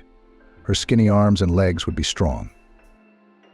Well, kid, you're a real hero, Daniel said with a smile, sitting down on the edge of her bed. No, you're the hero, quietly and hoarsely replied the girl. You saved me. I know, they told me. Daniel grinned and stroked her hand. Then he asked the usual questions. Did she have a headache? Were her eyes watering? Rebecca answered, her tongue no longer slurred. Rebecca was still very weak, but it was only temporary. Daniel imagined telling her parents in the morning that their little girl would be fine now. He didn't dare disturb them now at night. Night calls from the hospital could be immediately taken as a bad sign. The man didn't want the parents to think for even a brief moment that the worst had happened to their little girl. Rebecca was indeed on the mend. She grew stronger by leaps and bounds. Only 3 days after the operation, the girl was already standing up. How happy she was to be able to move again. Rebecca had to spend several months in bed. And now the freedom of movement is available again. Isn't it a miracle? Shared her joy with Daniel. I can run, jump, dance. And when my mom and dad take me to the sea, I will learn to swim there and maybe even swim with a dolphin, like in my dream. Remember? I didn't tell you. I dreamt about a dolphin then too. During the anesthesia, I wasn't even the least bit scared with him. That's the gas. Daniel rejoiced. Be careful though. Don't run fast. You can't do that yet. No way, the girl argued. Your corridors are so long and wide. It's like they're made for running. And Rebecca did. She made friends with the kids from the other wards, became their little leader. Daniel gave her a little scolding, just to be on the safe side. It was actually good for Rebecca moderate exercise. It made her heal faster. After the operation, Rebecca needed to develop her fingers. The usual children's activities, such as molding, making crafts, and appliques were perfect for this. When Daniel told her parents about it, they immediately bought her daughter different materials: cardboard, scissors, plasticine, glue, and paints. Now Rebecca was creating a lot. Passing by her room, Daniel often caught her creating another masterpiece she began to draw. Every day she got better and better at it. Rebecca's fine motor skills were improving by leaps and bounds. Daniel couldn't get enough of her. This child had a minimal chance of living, much less a full life. All the doctors had given up on her. But he took a chance. And what was the result? Rebecca will live, grow up, have children of her own. It's a miracle.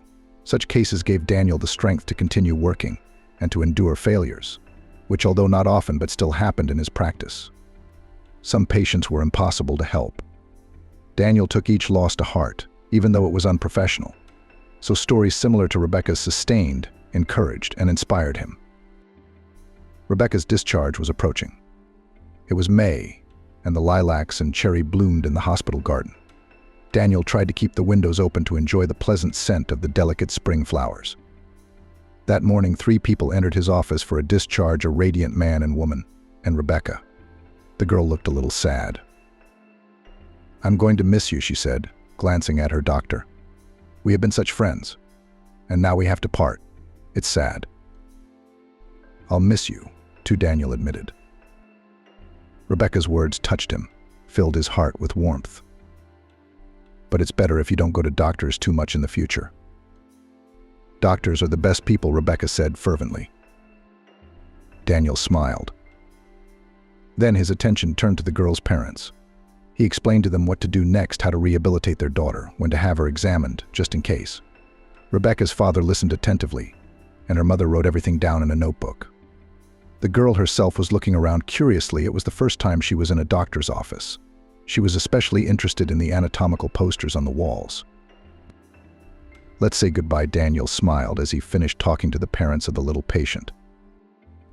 "Oh, I have a present for you." The girl realized and took out a small cardboard box from her purse, glued with shiny foil and decorated with tiny roses made of red paper. "What a beauty," Daniel marveled. He was really impressed with the creation he had found.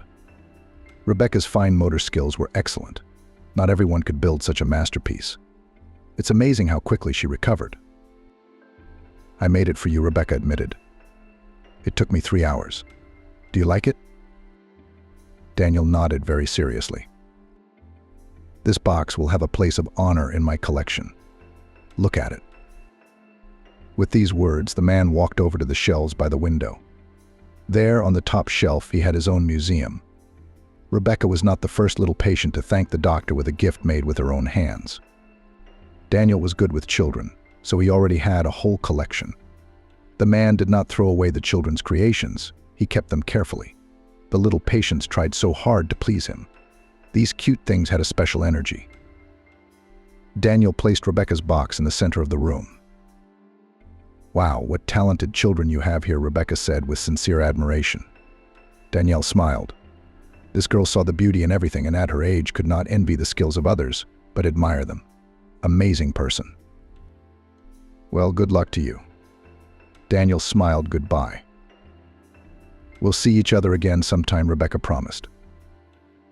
"Better not," Danielle said as the door closed behind the girl. If they saw each other again, it would mean only one thing: the disease had returned. And Daniel didn't want that to happen. But he and Rebecca had met. And it was under the strangest of circumstances. Years ago, looking at the skinny girl with pigtails, Daniel had never imagined how fate would bring them together again. Now the man found the small box with his eyes. The one Rebecca had given him as a parting gift. There it was, all shiny and bright. The man had stared at it many times, remembering his little patient, but he had never once thought to look inside the box. It had never even occurred to him. Now he intended to do so as soon as possible. It's been 20 years since Rebecca was discharged. A lot had happened in Daniel's life in that time, both good and bad. The man lost both of his parents in the same year. His father died of cheap alcohol poisoning. He'd completely collapsed by then. Whether or not his mother helped him keep his humanity somehow. Daniel tried many times to treat his parent, put him in the hospital. It was all in vain. Doctors are powerless if the patient doesn't want to get better. And his mother had a heart attack shortly after her husband's funeral. Daniel realized that both parents had not coped with the loss. Neither had been able to move on with their lives, and he himself had not helped them. Daniel himself believed it was his job that pulled him through. Every child's life he saved, he mentally dedicated to his brother Hugo. That must have been why the confidence lived in the man. Hugo hadn't lived long, but he hadn't come into this world for nothing. Thanks to what had happened to his brother, Daniel had entered the profession and was now treating children. This thought was very supportive to the man. His father and mother had no such support. Daniel felt the loss of his parents very hard, even if they did not communicate much. But the man always knew there are people who love him, always waiting for him, proud of him. To remain suddenly completely alone in this world. A grown man was not ready for this. During this difficult period in Daniel's life, Carolyn appeared. They met by chance. They were in the same company at the anniversary of Daniel's colleague. The celebration was held in a restaurant. Luxuriously served tables, live music, dressed-up guests, light, pleasant atmosphere. Daniel immediately noticed her, a tall, slender young woman with sad eyes. She sat in the far corner of the long table and looked. It was hard to describe, a look that couldn't leave Daniel indifferent. Long wavy hair, thin hands with graceful fingers, high cheekbones, and for some reason sad eyes. He wanted to unravel the mystery of this silent beauty. What is she sad about, and why is she sad? Somehow he was immediately drawn to her. Gaining courage, Daniel asked the girl to dance. So Carolyn said yes. She even seemed pleased. It was during this dance that they met. The girl's name was Carolyn. She was a cousin of the Jubilee, Daniel's colleague. The young beauty worked as a labor economist for a large oil company. She also liked the same movies as Daniel and listened to the same bands as he did. They turned out to have a lot in common. A love of traveling, a love of classical music, a desire to live somewhere in the country. Anyway, Daniel and Carolyn left the restaurant together. They wandered around the city, sat in cafes, wandered into nightclubs and talked. They got to know each other more and more. Soon they both realized they couldn't live without each other anymore. Daniel never thought that he would have such a person, understanding, sensitive, loving. Someone who could detect the slightest change in his mood, who knew how to cheer him up in any situation. Happiness in the form of Carolyn had come upon him quite unexpectedly. Just holding Carolyn's hand, looking into her eyes, seeing her beautiful warm smile, it was enough to make Daniel feel completely happy. Daniel, of course, solved the mystery of the girl's sad eyes on the anniversary. Luckily for him, she had broken up with a young man just the day before, and they were already getting ready to get married. Carolyn caught the groom with someone else. The guy turned out to be a womanizer. Lucky it all came out before the wedding. That's why Carolyn was sad at her brother's anniversary party. After hearing this story, Daniel mentally thanked fate for such a gift. He and Carolyn married, moved to the country, as they had once wanted to. They bought a wonderful house with a large garden. There were no noisy roads or crowds of people rushing about. Here you could really rest and relax after work. Yes, it took a little longer to get there, but it was worth it. There were many rooms in the house. 3 of them the couple planned to give for children. Both dreamed of a large family and even had no doubt that they would have at least 3 heirs. And there as it goes. With the addition to the family, the couple decided not to delay. Both were ready for children, both already established in the career. It was the right time to become parents. Only in the first year of planning a baby, nothing worked out. The couple didn't worry at the time. They knew that it happens. They enjoyed each other, the new house, made plans, dreamed, talked a lot about the future. It seemed that just a little bit more and a miracle would happen. How could it not? But it didn't. The miracle did not happen next year or in another year. Of course, the couple went to the doctors. Of course, Daniel got an appointment with the best fertility specialists. Both spouses underwent a thorough examination. Everything turned out to be fine with the father-to-be. Carolyn, on the other hand, was found to have serious reproductive problems. They did not threaten or interfere in any way, but they were an obstacle on the way to the cherished motherhood. And so began years of treatment. Carolyn obediently followed all the doctor's prescriptions, did not miss appointments, drank medicines, endured painful manipulations and unpleasant examinations. She did everything so that the children's rooms in their home would not be empty. And still nothing worked. Daniel felt sorry for Carolyn. She took every failure so hard. At first she was hopeful, almost certain of success, flying on wings. Then bitter disappointment, tears, despondency. And so it goes on and on and on. Will you stop it? One day Daniel had a serious talk with his wife. You're exhausting yourself, wasting time and nerves, ruining your health. I love you. I don't want you to suffer. Let's live for ourselves, for each other. I love you too. Carolyn smiled sadly. And that's why I'm going to give you a son. You'll see, everything will work out. I have a special feeling.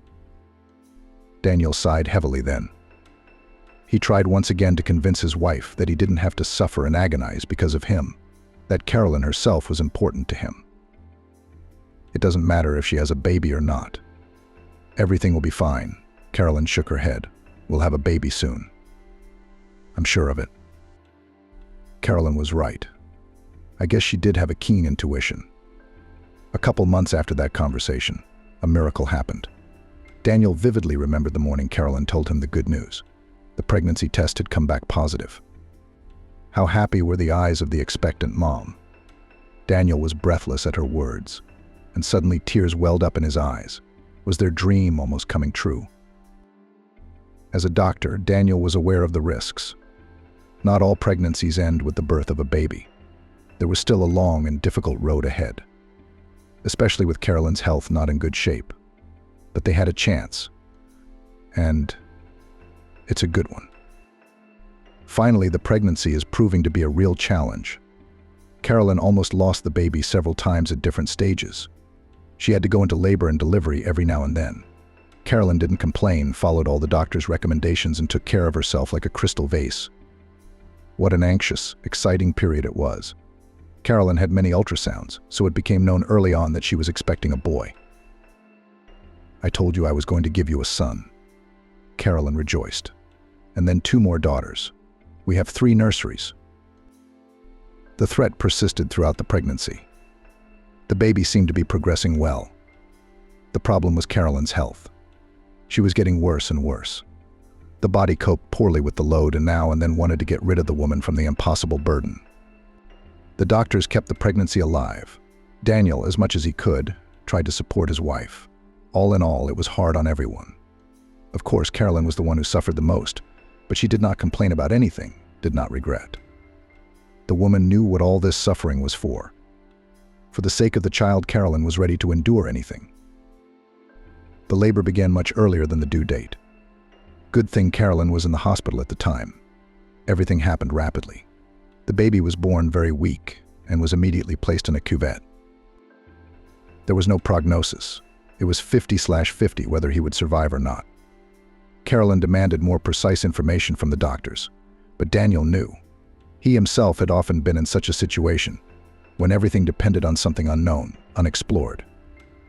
Now he suddenly found himself in the role of a parent like the ones he often dealt with, helpless, confused. An anxious boy named Justin after his ailing paternal grandfather. He was weak, too, they say, born prematurely. They nursed him on the stove. Nobody believed he'd make it, but he did. Not only did he survive, but he became a tall, strong, powerful man. But little Justin wasn't doing so well. At first he couldn't breathe. His lungs hadn't matured. When that problem was corrected, serious vision abnormalities were discovered. The boy was in danger of going blind. Daniel got everyone he knew on their feet. The child was operated on at the best ophthalmology center in the country. He seemed to be fine. Justin lived in the hospital the whole time. They wouldn't let him go home. He had to be under constant medical supervision. Carolyn and Danielle visited him often. The baby was growing up, looking more and more like a normal baby, a cute baby with chubby cheeks and curious eyes. When Justin was discharged in the 6th month of his life, the couple had a celebration. They didn't invite anyone. They celebrated together, sitting in the living room, drinking wine. Little Justin was snoring peacefully in his nursery, which had waited so long for an owner. Carolyn and Danielle talked about their son's future, made plans. Finally, the threat to their baby's life and serious health problems had passed. No, of course, Justin was far behind his peers who were born on time. But he can see. He'll soon be walking, then talking. When the baby was first born, doctors immediately prepared the parents for the worst. Justin might not survive and could be left profoundly disabled. On the background of such prospects, minor health problems seemed a trifle. We can't all be superheroes. I think our Justin will be smart, Carolyn speculated about her son's future. His eyes are so attentive, studying. It's as if he already understands everything. Daniel smiled. He didn't notice anything like that. A child is just a child. The main thing is that it is alive and relatively healthy. But he didn't want to upset his wife. All the more, who knows, maybe she was right. Life went on as usual. Daniel worked hard. The number of patients, unfortunately, did not decrease. Every day, children from all over the country needed the help of an experienced neurosurgeon. Carolyn was busy at home, cooking mind-blowing dishes, recipes for which she found on the internet, creating coziness in the rooms. Daniel returned to his family nest with great joy every time. Dizzying aromas from the kitchen. Cleanliness and order. Around here, you'd miss it. A wife and a son. That's happiness. It wasn't so easy with Justin, though. The effects of prematurity continued to manifest themselves. The boy was often sick, and not like other children, a temperature for a couple of days and again jumps like a young goat. No, Justin was hospitalized 5 times before the age of 3 with pneumonia. His son grew up weak, pale, and sickly. Sometimes Daniel's heart ached with pity and tenderness when he saw Justin. He was fragile, vulnerable. Justin quickly grew tired of playing with his friends on the playground. The other kids were running around the square, having noisy battles, laughing a lot. Justin was eager to be part of this fun group, and the children were happy to welcome him. Justin was a wonderful guy, smart, kind, sensitive. Such are usually loved in teams. But the boy's battery quickly ran out, and he returned to his mother or father on the bench. So in sat the kid until the end of the walk, looking longingly at the merry peers. It was a sad sight. But Daniel was sure Justin would get over it. After all, he was the one who had to overcome a lot of things right after he was born. He'd get over it too. Sometimes Daniel and Carolyn talked about having a second child. After all, they had both originally planned a large family. But now, looking at Justin, they were afraid. At least their son wasn't disabled. And how many risks were there if things got worse the second time around? And Carolyn could hardly endure the pregnancy. She herself was on the verge of death many times. The couple was scared. They were afraid of repeating the story with a more severe outcome, and therefore did not hurry to plan a second child. Carolyn often went with Justin to clinics and rehabilitation centers. The baby needed a lot of attention and care more than healthy children. The boy was engaged in a variety of specialists, sports coaches, homeopaths, early development experts. The results, of course, there were, especially in terms of mental abilities. At the age of 3, Justin was already slowly reading and quite fluently operated with numbers within 5. A little genius, that's what his acquaintances jokingly called Justin. Daniel was proud of his son's progress. It turned out to be such a joy when your child succeeds in something. But physically, Justin was still very weak. He couldn't even go to daycare because he picked up infections so quickly. And that was troubling. Daniel chased the bad thoughts away, reassured himself that the child was under the control of doctors, and they found nothing serious. Or maybe someone had a bad feeling about Daniel. How many children had he seen in his life? Hundreds of little patients had passed through his hands, and the man had learned to distinguish strong, promising kids with good potential from the troubled ones. Unfortunately, Justin fell into the latter category. Daniel didn't share his suspicions with his wife. She was worried enough as it was. Maybe she sensed something too. Trouble came on New Year's Eve. Justin took a little longer than usual to walk with his mother on the slide, which was built in the center of their cottage village. The weather was warm, and snow was falling in large flakes from the sky. It was beautiful. The scenery was like a Christmas card. Justin still didn't want to go home. Carolyn went along with him and let him go out in the snow with the neighborhood kids. The boy, as always, quickly tired and sat down on a bench closer to his mother. But he still refused to come back. He sat with a smile, watching his peers, who began to build a snow fortress. And then the boy didn't have the strength to go home. Carolyn, as always, carried him to the porch in her arms. Justin was only 3.5 years old, yet he weighed probably as much as 2 one-year-olds. By late afternoon, the boy had a fever. He must have sweated while playing on the slide and then frozen on the bench. Carolyn called a doctor right away. He examined the child, prescribed medication, and told her to keep an eye on him. By morning, it was obvious that hospitalization was unavoidable. Justin was burning up. The antipyretics weren't working.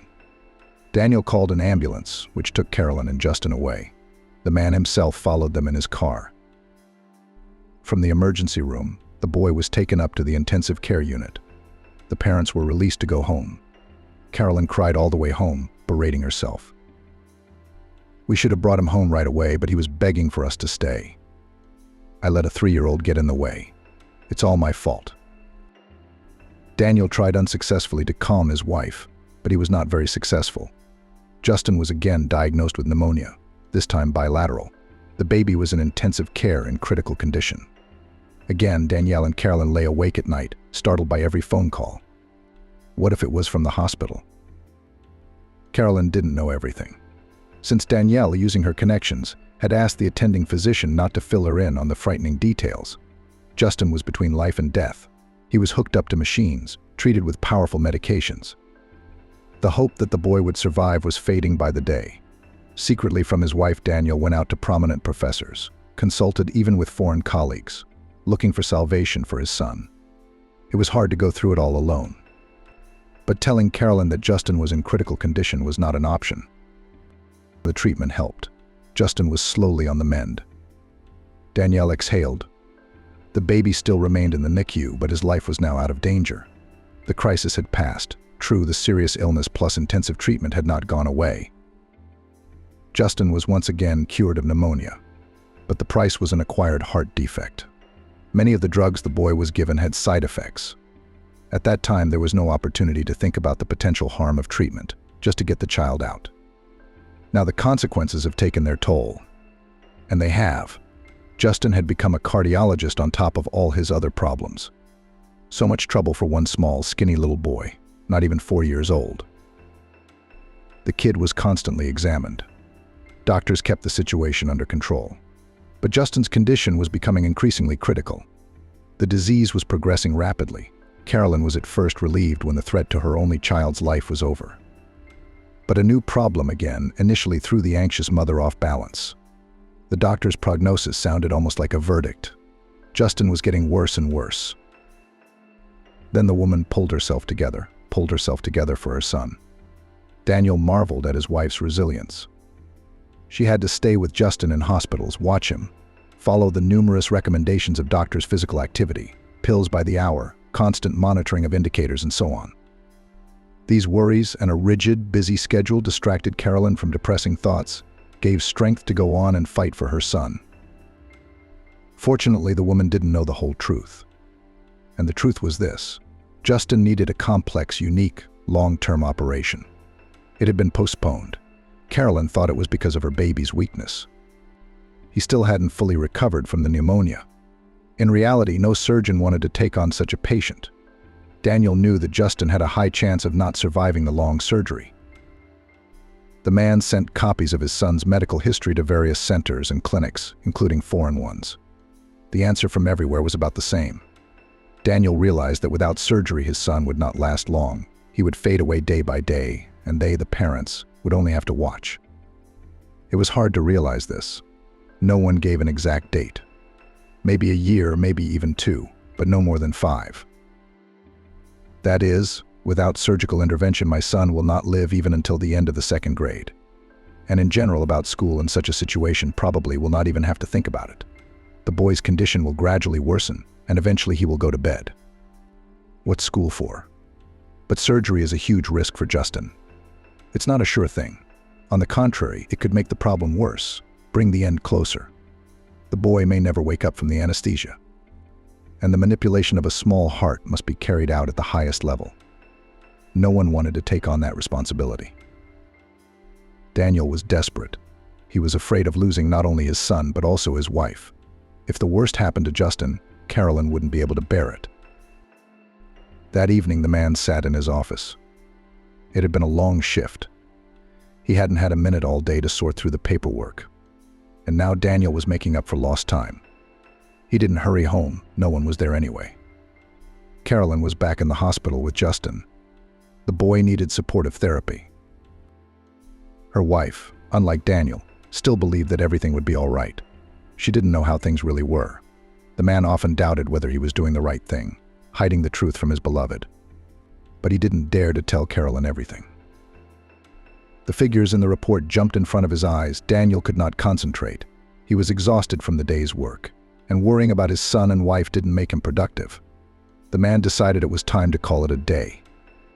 He would have a cup of coffee before the road, so that his eyes wouldn't slip while driving. Daniel walked to the coffee machine at the far end of the hallway.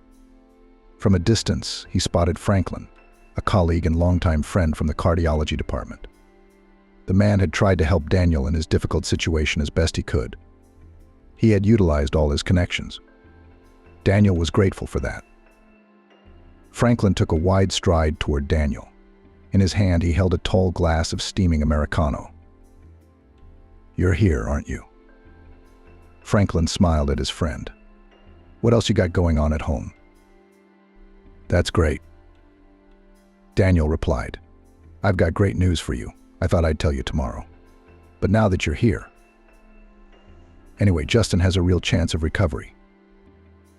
Daniel looked at Franklin questioningly. Hope began to rise in the man's soul again. His buddy looked so confident. Confident? Daniel hesitated, forbidding himself to hope. It had happened so many times before.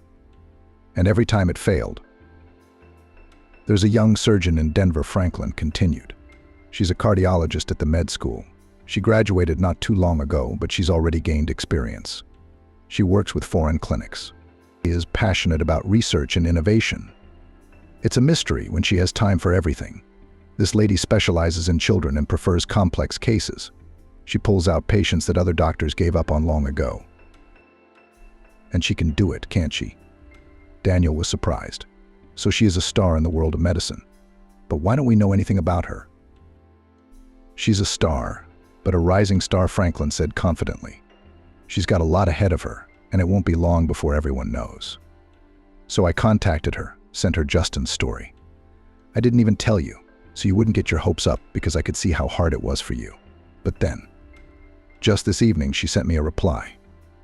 This young luminary is willing to do Justin's surgery. She just needs to meet with you or Carolyn to discuss it in person." Wow. Daniel exhaled, unable to believe his ears. Everyone was giving up on Justin. Would the young doctor be willing to fight for my boy? But I'd have to meet her first, learn more about her practical experience. I don't want to make my son a guinea pig for an up-and-coming star. The cost of making a mistake is too great. "Anyway, you have a meeting the day after tomorrow," Franklin said. "I've already arranged it with the head doctor, so they'll let you go. You'll fly to Denver, you'll sign everything there, and we'll get to know her. It'll all work out." "She's great," Franklin said. "I've heard of her. She's very talented. She's young, but she's got a lot of experience, so don't look at her age."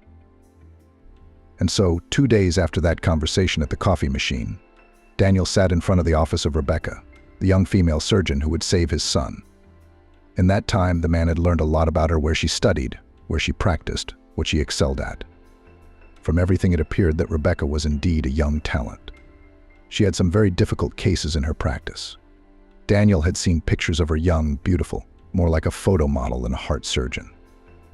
And yet Daniel saw something vaguely familiar in the young surgeon's face. She looked a lot like someone, maybe an actress or a singer. Her appearance was very striking, correct facial features, long hair, slender figure. Now Rebecca was on her rounds.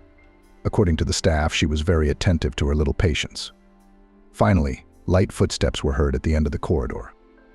Daniel's heart raced with excitement. He saw a silhouette, a young girl in a white coat, walking briskly toward her office. Her hair fluttered, a pencil sticking out behind her ear. As Rebecca approached Daniel, he had a strange feeling again. He'd met this woman somewhere before. The look in her huge gray eyes was painfully familiar. Rebecca smiled kindly at Daniel and invited him into her office. That smile made the man's heart warm. Rebecca was an open, sensitive person. Such people were always easy and pleasant to work with. In the office, Daniel involuntarily looked around. Everything was just like his own, shelves filled with books and files, a desk piled with documents, a couch in the corner, and even a shelf with children's creations. "Good patients?" he asked, nodding at the shelf.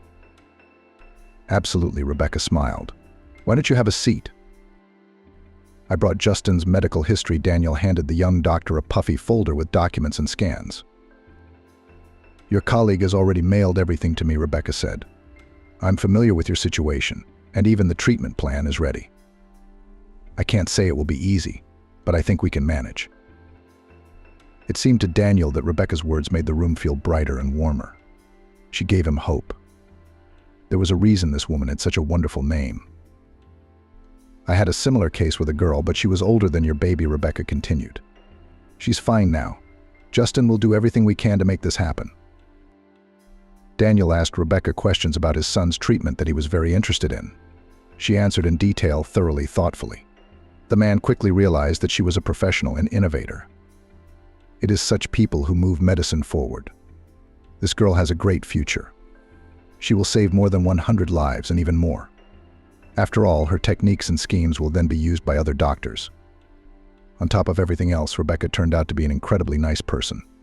She looked at Daniel with sympathy, tried very hard to support him, to cheer him up. She understood how hard it was for him. When the formal questions and signing of the documents were over, Rebecca suddenly asked the man an unexpected question. "And you? Don't you recognize me at all?" Daniel took a closer look at the young heart surgeon's face. "Those gray eyes of yours. They look very familiar," he admitted. "But I can't remember where we've met before." "I'm not surprised," Rebecca smiled. "It was a long time ago. I was barely 7 years old then. I'm Nadezhda Selivanova, an old patient of yours." "So that's it." Daniel slapped his forehead. "Of course I'm glad you're doing well." "Thanks in part to you," Rebecca smiled. "You saved my life. They didn't even want to take me on. They'd written me off. That's what Dad told me later. And back then, when I was bedridden, my parents assured me that everything would be fine. Although the doctors told them otherwise," Rebecca continued, "they wanted me to believe in the best. It was the right thing to do." Daniel nodded his head. "I remember your parents, too. They're wonderful." The man switched to you in an unnoticeable way. It wasn't a woman surgeon he didn't know well. And Nadia was the same, Nadenka. "I'll do anything to save your son," Rebecca said. "It's amazing what fate has thrown my way. Justin has become my patient. There's a reason for that. I believe in signs. We surgeons are superstitious, the new ones know that." "Yes, that's true," Daniel nodded. "I believe in signs too. That's how fate works. Now I'm in your parents' shoes. What was it like for them? I felt it all. It's scary to imagine. But don't worry, everything will be fine." Organizing Justin's transportation to Nizhny Novgorod took several days. We had to prepare documents, take a lot of tests, conduct another examination. Daniel had a lot of help from all his colleagues. In the end, we managed even faster than we had planned. And now the baby was already in the hospital under the careful supervision of Rebecca. She immediately found a common language with both Justin and Carolyn. Both of them literally fell in love with the smiling young doctor. Rebecca's mere presence gave them confidence in a happy outcome. Daniel never met her again. Rebecca had a lot of work to do. She didn't have time for chit-chat. But they did talk on the phone a few times, discussing the upcoming surgery. The surgery lasted 8 hours. During that time, Danielle and Carolyn were worried sick. First they sat in the hospital, then they wandered around the neighborhood of the medical center. It seems that they sat in a cafe, visited some museum. After a while, the couple couldn't even remember what they did to fill the agonizing hours of waiting. Daniel held Carolyn's hand tightly. Her palm was cold, icy cold, although May had been hot and sunny that year. Daniel was impatient every minute, pulling his cell phone out of his pocket, fiddling with it, flipping through the news feed. He waited for the call. "When the surgery is over," Rebecca will call, she promised, Carolyn said. Why are you so worried? It won't be much longer. My surgeries take longer than that, Daniel tried to reassure her. Carolyn didn't know the risks. Daniel was still taking care of his wife. Finally, the long-awaited call came. Everything went well, Rebecca's tired voice came through the phone. It was hard, but we did it. The team was great. Your son is a hero. He'll be fine now. More details tomorrow. I gotta go. Daniel slumped helplessly on the bench. He had a smile on his face, which his wife immediately realized. Justin is fine, Carolyn said affirmatively. Rebecca had worked a miracle. After the operation, Justin recovered quickly. He was only in the intensive care unit for 2 days, and that was only because of the protocol. Then Carolyn went to the hospital with him. Daniel, the attending physician, had to go back. There were patients waiting for him in the capital. There was a lot of work to do during his absence. Now he would have to spend the night at the clinic. But Daniel was not frightened by the emergency, especially now that Justin was doing well. The boy was looking better. A blush was appearing on his countenance with each passing day. It was beautiful and very unusual. Daniel was used to seeing his son pale with black eyes. Suddenly, Justin was a rosy-cheeked, bright-eyed baby boy. Carolyn shared Justin's new progress with her husband every day. He's so energetic. He's running around with the children from the neighboring rooms, almost on his ears, and he doesn't get tired. I was already exhausted. I can't keep an eye on him anymore. I'll have to get you a vitamin complex, Daniel smiled. Because now it will always be like this.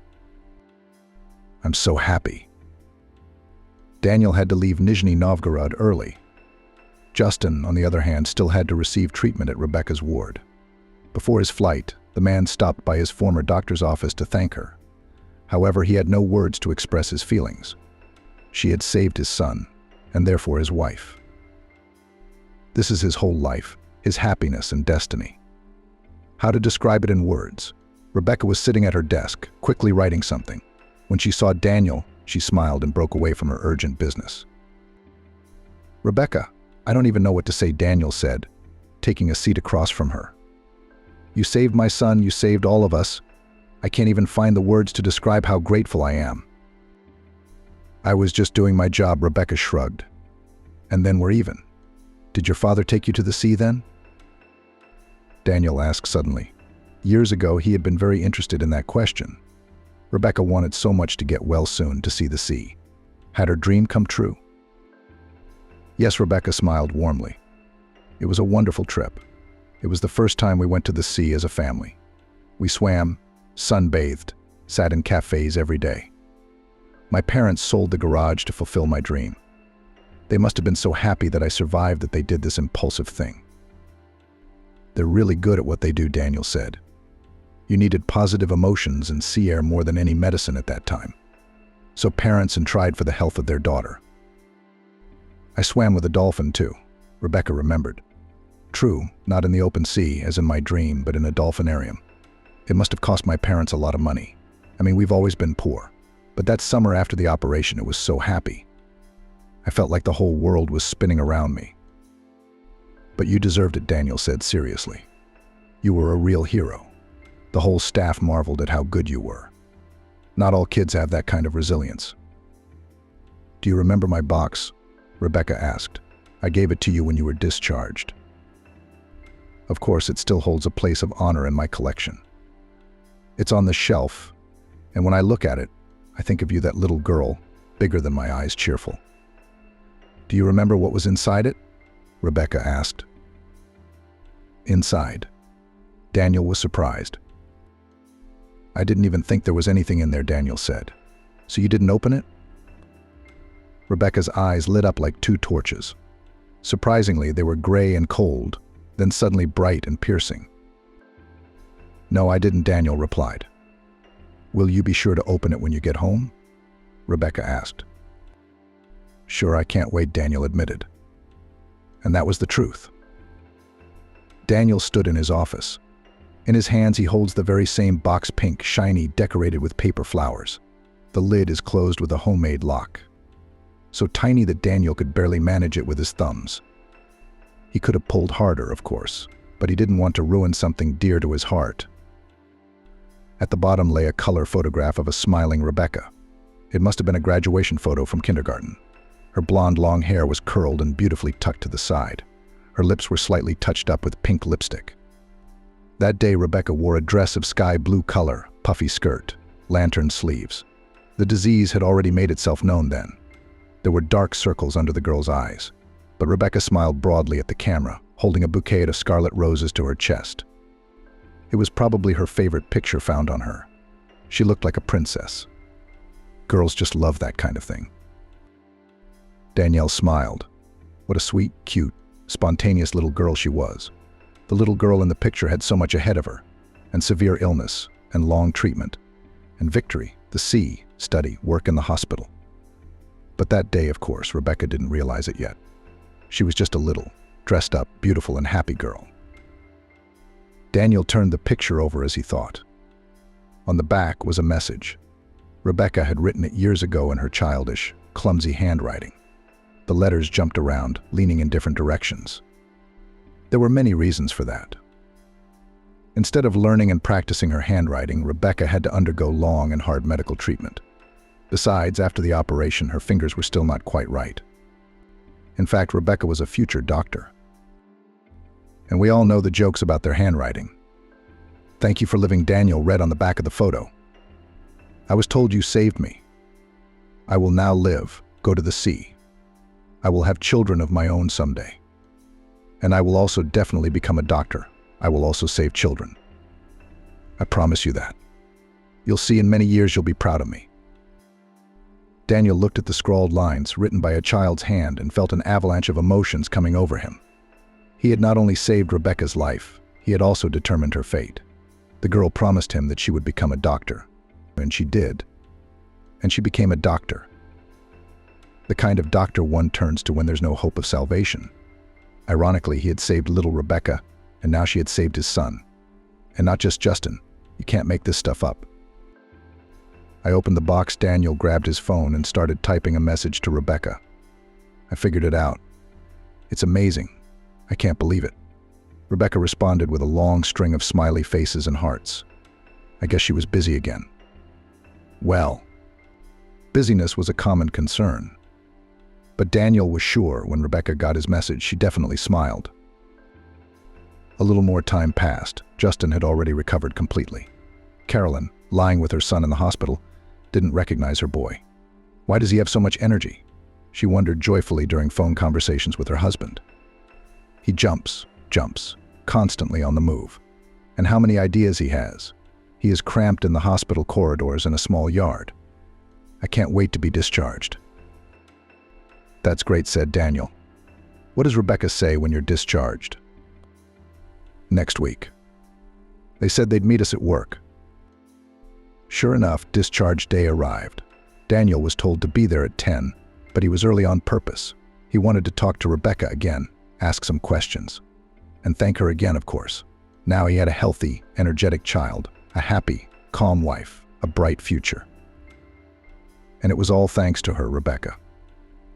Daniel found out in advance what time Rebecca's meeting ended. He intended to be able to talk to her in the short time between the meeting and patient rounds. When Rebecca saw Daniel at the office, she was genuinely pleased. I knew you were coming, she said. Let's go into my office. I'll tell you how Justin's doing. I'll outline a plan of action. In fact, would you like some coffee? I'd love some. I have a box of brownies. Care to join me? Daniel nodded with a smile. They sat in Rebecca's office, drinking coffee and pastries, talking like old acquaintances. Rebecca was surprisingly easy and pleasant to talk to. Daniel immediately felt a kindred spirit. During this conversation, Rebecca told him in a very informal way how Justin was doing. Your little boy is doing great. I didn't expect this result. I thought I would need another surgery. But his body did fine, recovered. For the first couple of years, you should avoid excessive exertion. But make sure you exercise every day. Your wife's aware of that, but you should also see a cardiologist at your place of residence. Ultrasound, cardiogram. And then, after that, no restrictions. Justin will lead a perfectly normal life. It's like a miracle. Justin hasn't led a perfectly normal life since he was born. His problems were largely determined by his heart condition. It was hard to detect. Multiple pneumonias triggered the progression of the disease. That's when it all came out. So everything should be back to normal now, Daniel said. Daniel wanted to know more about Rebecca's life after the operation. How did you achieve all this? How did you become a doctor? And such a talented one at that. Usually it's the children of medical dynasties who become stars. But your parents are not from the medical field, as I recall. Far from it, Rebecca grinned. Dad's a driver, Mom's a librarian. But I had a goal. Rebecca's goal took shape as soon as she learned from her parents that she was on the brink of life and death. While the girl felt bad and could not get out of bed, her mother and father encouraged her in every possible way, assuring her that she would soon be helped. In fact, at that time the parents had already lost all hope. They had been refused so many times by doctors, assuring them that all manipulations were useless. And then suddenly a young and brave surgeon agreed to take on and found the operation. He did not give any prognosis, but assured that he would do everything he could. The parents had no choice. Without surgery, their girl would not survive. So they agreed to an experiment. They gave their eldest daughter at least a small but still a chance. Then, when it became clear that Rebecca was on the mend, the father told his daughter the truth. So if it hadn't been for Uncle Daniel, I wouldn't be here? Clarified the little girl, looking seriously at the adults. Yes, daughter, nodded the father. He saved your life. Now I will always pray for him. So what is it? If it wasn't for him, I'd be dead. Rebecca couldn't get her head around what she'd heard. She knew that children are born babies, then they grow up, many, many years go by, and people turn into old men and old women. And then they die, like the neighbor Baba Nura, or my dad's relative Grandpa Charlie. But that sometimes children also die. Rebecca couldn't realize that. Are you not confusing anything? The girl said, giving her parents a serious look. Children, they haven't even lived yet. They need to study and give birth to their own children. They cannot die. The mother and father only shook their heads sadly. They did not want to continue this topic at all. Their daughter, their beloved Rebecca, would live now. So why talk about sad things now? But Rebecca couldn't stop thinking about the fact that children die, and very often from illness. Even on this ward where she was lying now. It had happened. The girl now knew it for sure. She asked the nurse who changed the bedding in the ward. She turned out to be talkative, so she told the curious girl the whole truth. That night, Rebecca couldn't sleep from the realization of injustice. She kept thinking about how sad and frightening it was. She could have done the same thing herself. It was her Uncle Daniel who saved her. Uncle Daniel. He's so handsome, so kind, so smart, the best. Uncle Daniel always understood her. If Rebecca wanted candy, he'd find her candy. If she wanted a soda, he'd get her a soda. He was a wizard. And now it turns out that Uncle Daniel didn't just cure her, he saved her life. Oh my gosh, Uncle Daniel, he's a good man. He's doing a great thing, saving children. Then they live and study, work, go to the sea and have babies of their own. I want to be like Uncle Daniel, Rebecca said with determination. She said this phrase out loud into the emptiness and darkness of the hospital room. From then on, Rebecca had no doubts about who she would be when she grew up. And to make sure Uncle Daniel had no doubts, she wrote him a letter on the back of a photograph. Daddy said to be thankful he told Rebecca to make a gift for Uncle Daniel. Rebecca glued a box for him. She worked very hard. She wanted the box to be perfect. The result, of course, was not quite to her liking. But it was still not bad. In the box, Rebecca put a picture of herself with a message. On the back, she had no doubt that Uncle Daniel wouldn't open the box. It hadn't even occurred to her. Boxes are meant to be opened. So Rebecca had already decided on her future profession at the age of 7. At first, her parents only smiled at her fervent declarations that she would become the best doctor in the world and cure all children. But Rebecca persistently pursued her goal. She watched medical channels, asked to buy her anatomical coloring books and books. Gradually, she began to understand the complex Latin names, learned the basics of genetics, read chemistry textbooks from the local library. And all by herself, with great enthusiasm. Rebecca found it difficult at first. Complicated terms, obscure words. But then the girl got into it. It turned out that medicine is very interesting and fascinating. And the goal, the very goal, still beckoned her, loomed before her eyes as a guiding star. The girl wanted to become like Uncle Daniel. There should be a lot of such people on Earth, so that there would be enough for all the sick children. Her parents tried to talk her out of going to medical school. "You're a smart girl, of course, but there's such a competition." Lamented the mother. "No enrollment, you'll have to lose a year of time somewhere. Submit documents. It's better to go to Polytechnic or to study economics." "The chances are much better," my father joined in. But Rebecca stood her ground. Medicine, period. She'd been preparing for it for so long. She'd been going for it for so long. No, Rebecca couldn't change her dream. She couldn't, and she didn't want to. She did it. She got in. She got a dorm room. She plunged headfirst into her studies. With each passing year, Rebecca realized more and more clearly that she had chosen the right path. Medicine was her calling. She was a very active student, read a lot of additional literature, participated in all kinds of projects and programs. She even teamed up with students from foreign universities. Young people shared their experience, tried to solve some problems together. Rebecca's heart sang. She felt like a fish in water. Rebecca chose a different specialization than she had originally planned. She wanted to be a neurosurgeon like Uncle Daniel, but in the course of training it turned out that the girl is more attracted to cardiology. So Rebecca became a surgeon in the cardiology department. At her first operation, her heart was pounding so hard that it seemed to be heard by the whole operating room. Rebecca was worried, of course, but excited too. She was finally going to start doing what she had been striving for all her life, saving people. Time passed, Rebecca gained experience and at the same time was engaged in scientific work. The girl was interested in complex, non-standard cases. Rebecca was often brought patients who were refused by other doctors, and she nursed them back to health. She saved them, gave them a chance for a long and happy life. Grateful parents. Smiling, cheerful little patients, how it all pleased the soul. Rebecca felt that she was bringing goodness, joy, and light into the world. It was not for nothing that Uncle Daniel had saved her. "You see, it's a wonderful thing," Rebecca reasoned. "You saved me 20 years ago, which means that if it hadn't been for you, the children I saved wouldn't have survived. It's amazing. I became a doctor. Any of your patients become teachers, engineers, drivers, and they're all doing good. They're all doing something important and good. That's how goodness spreads through the world." Daniel looked at Rebecca and smiled.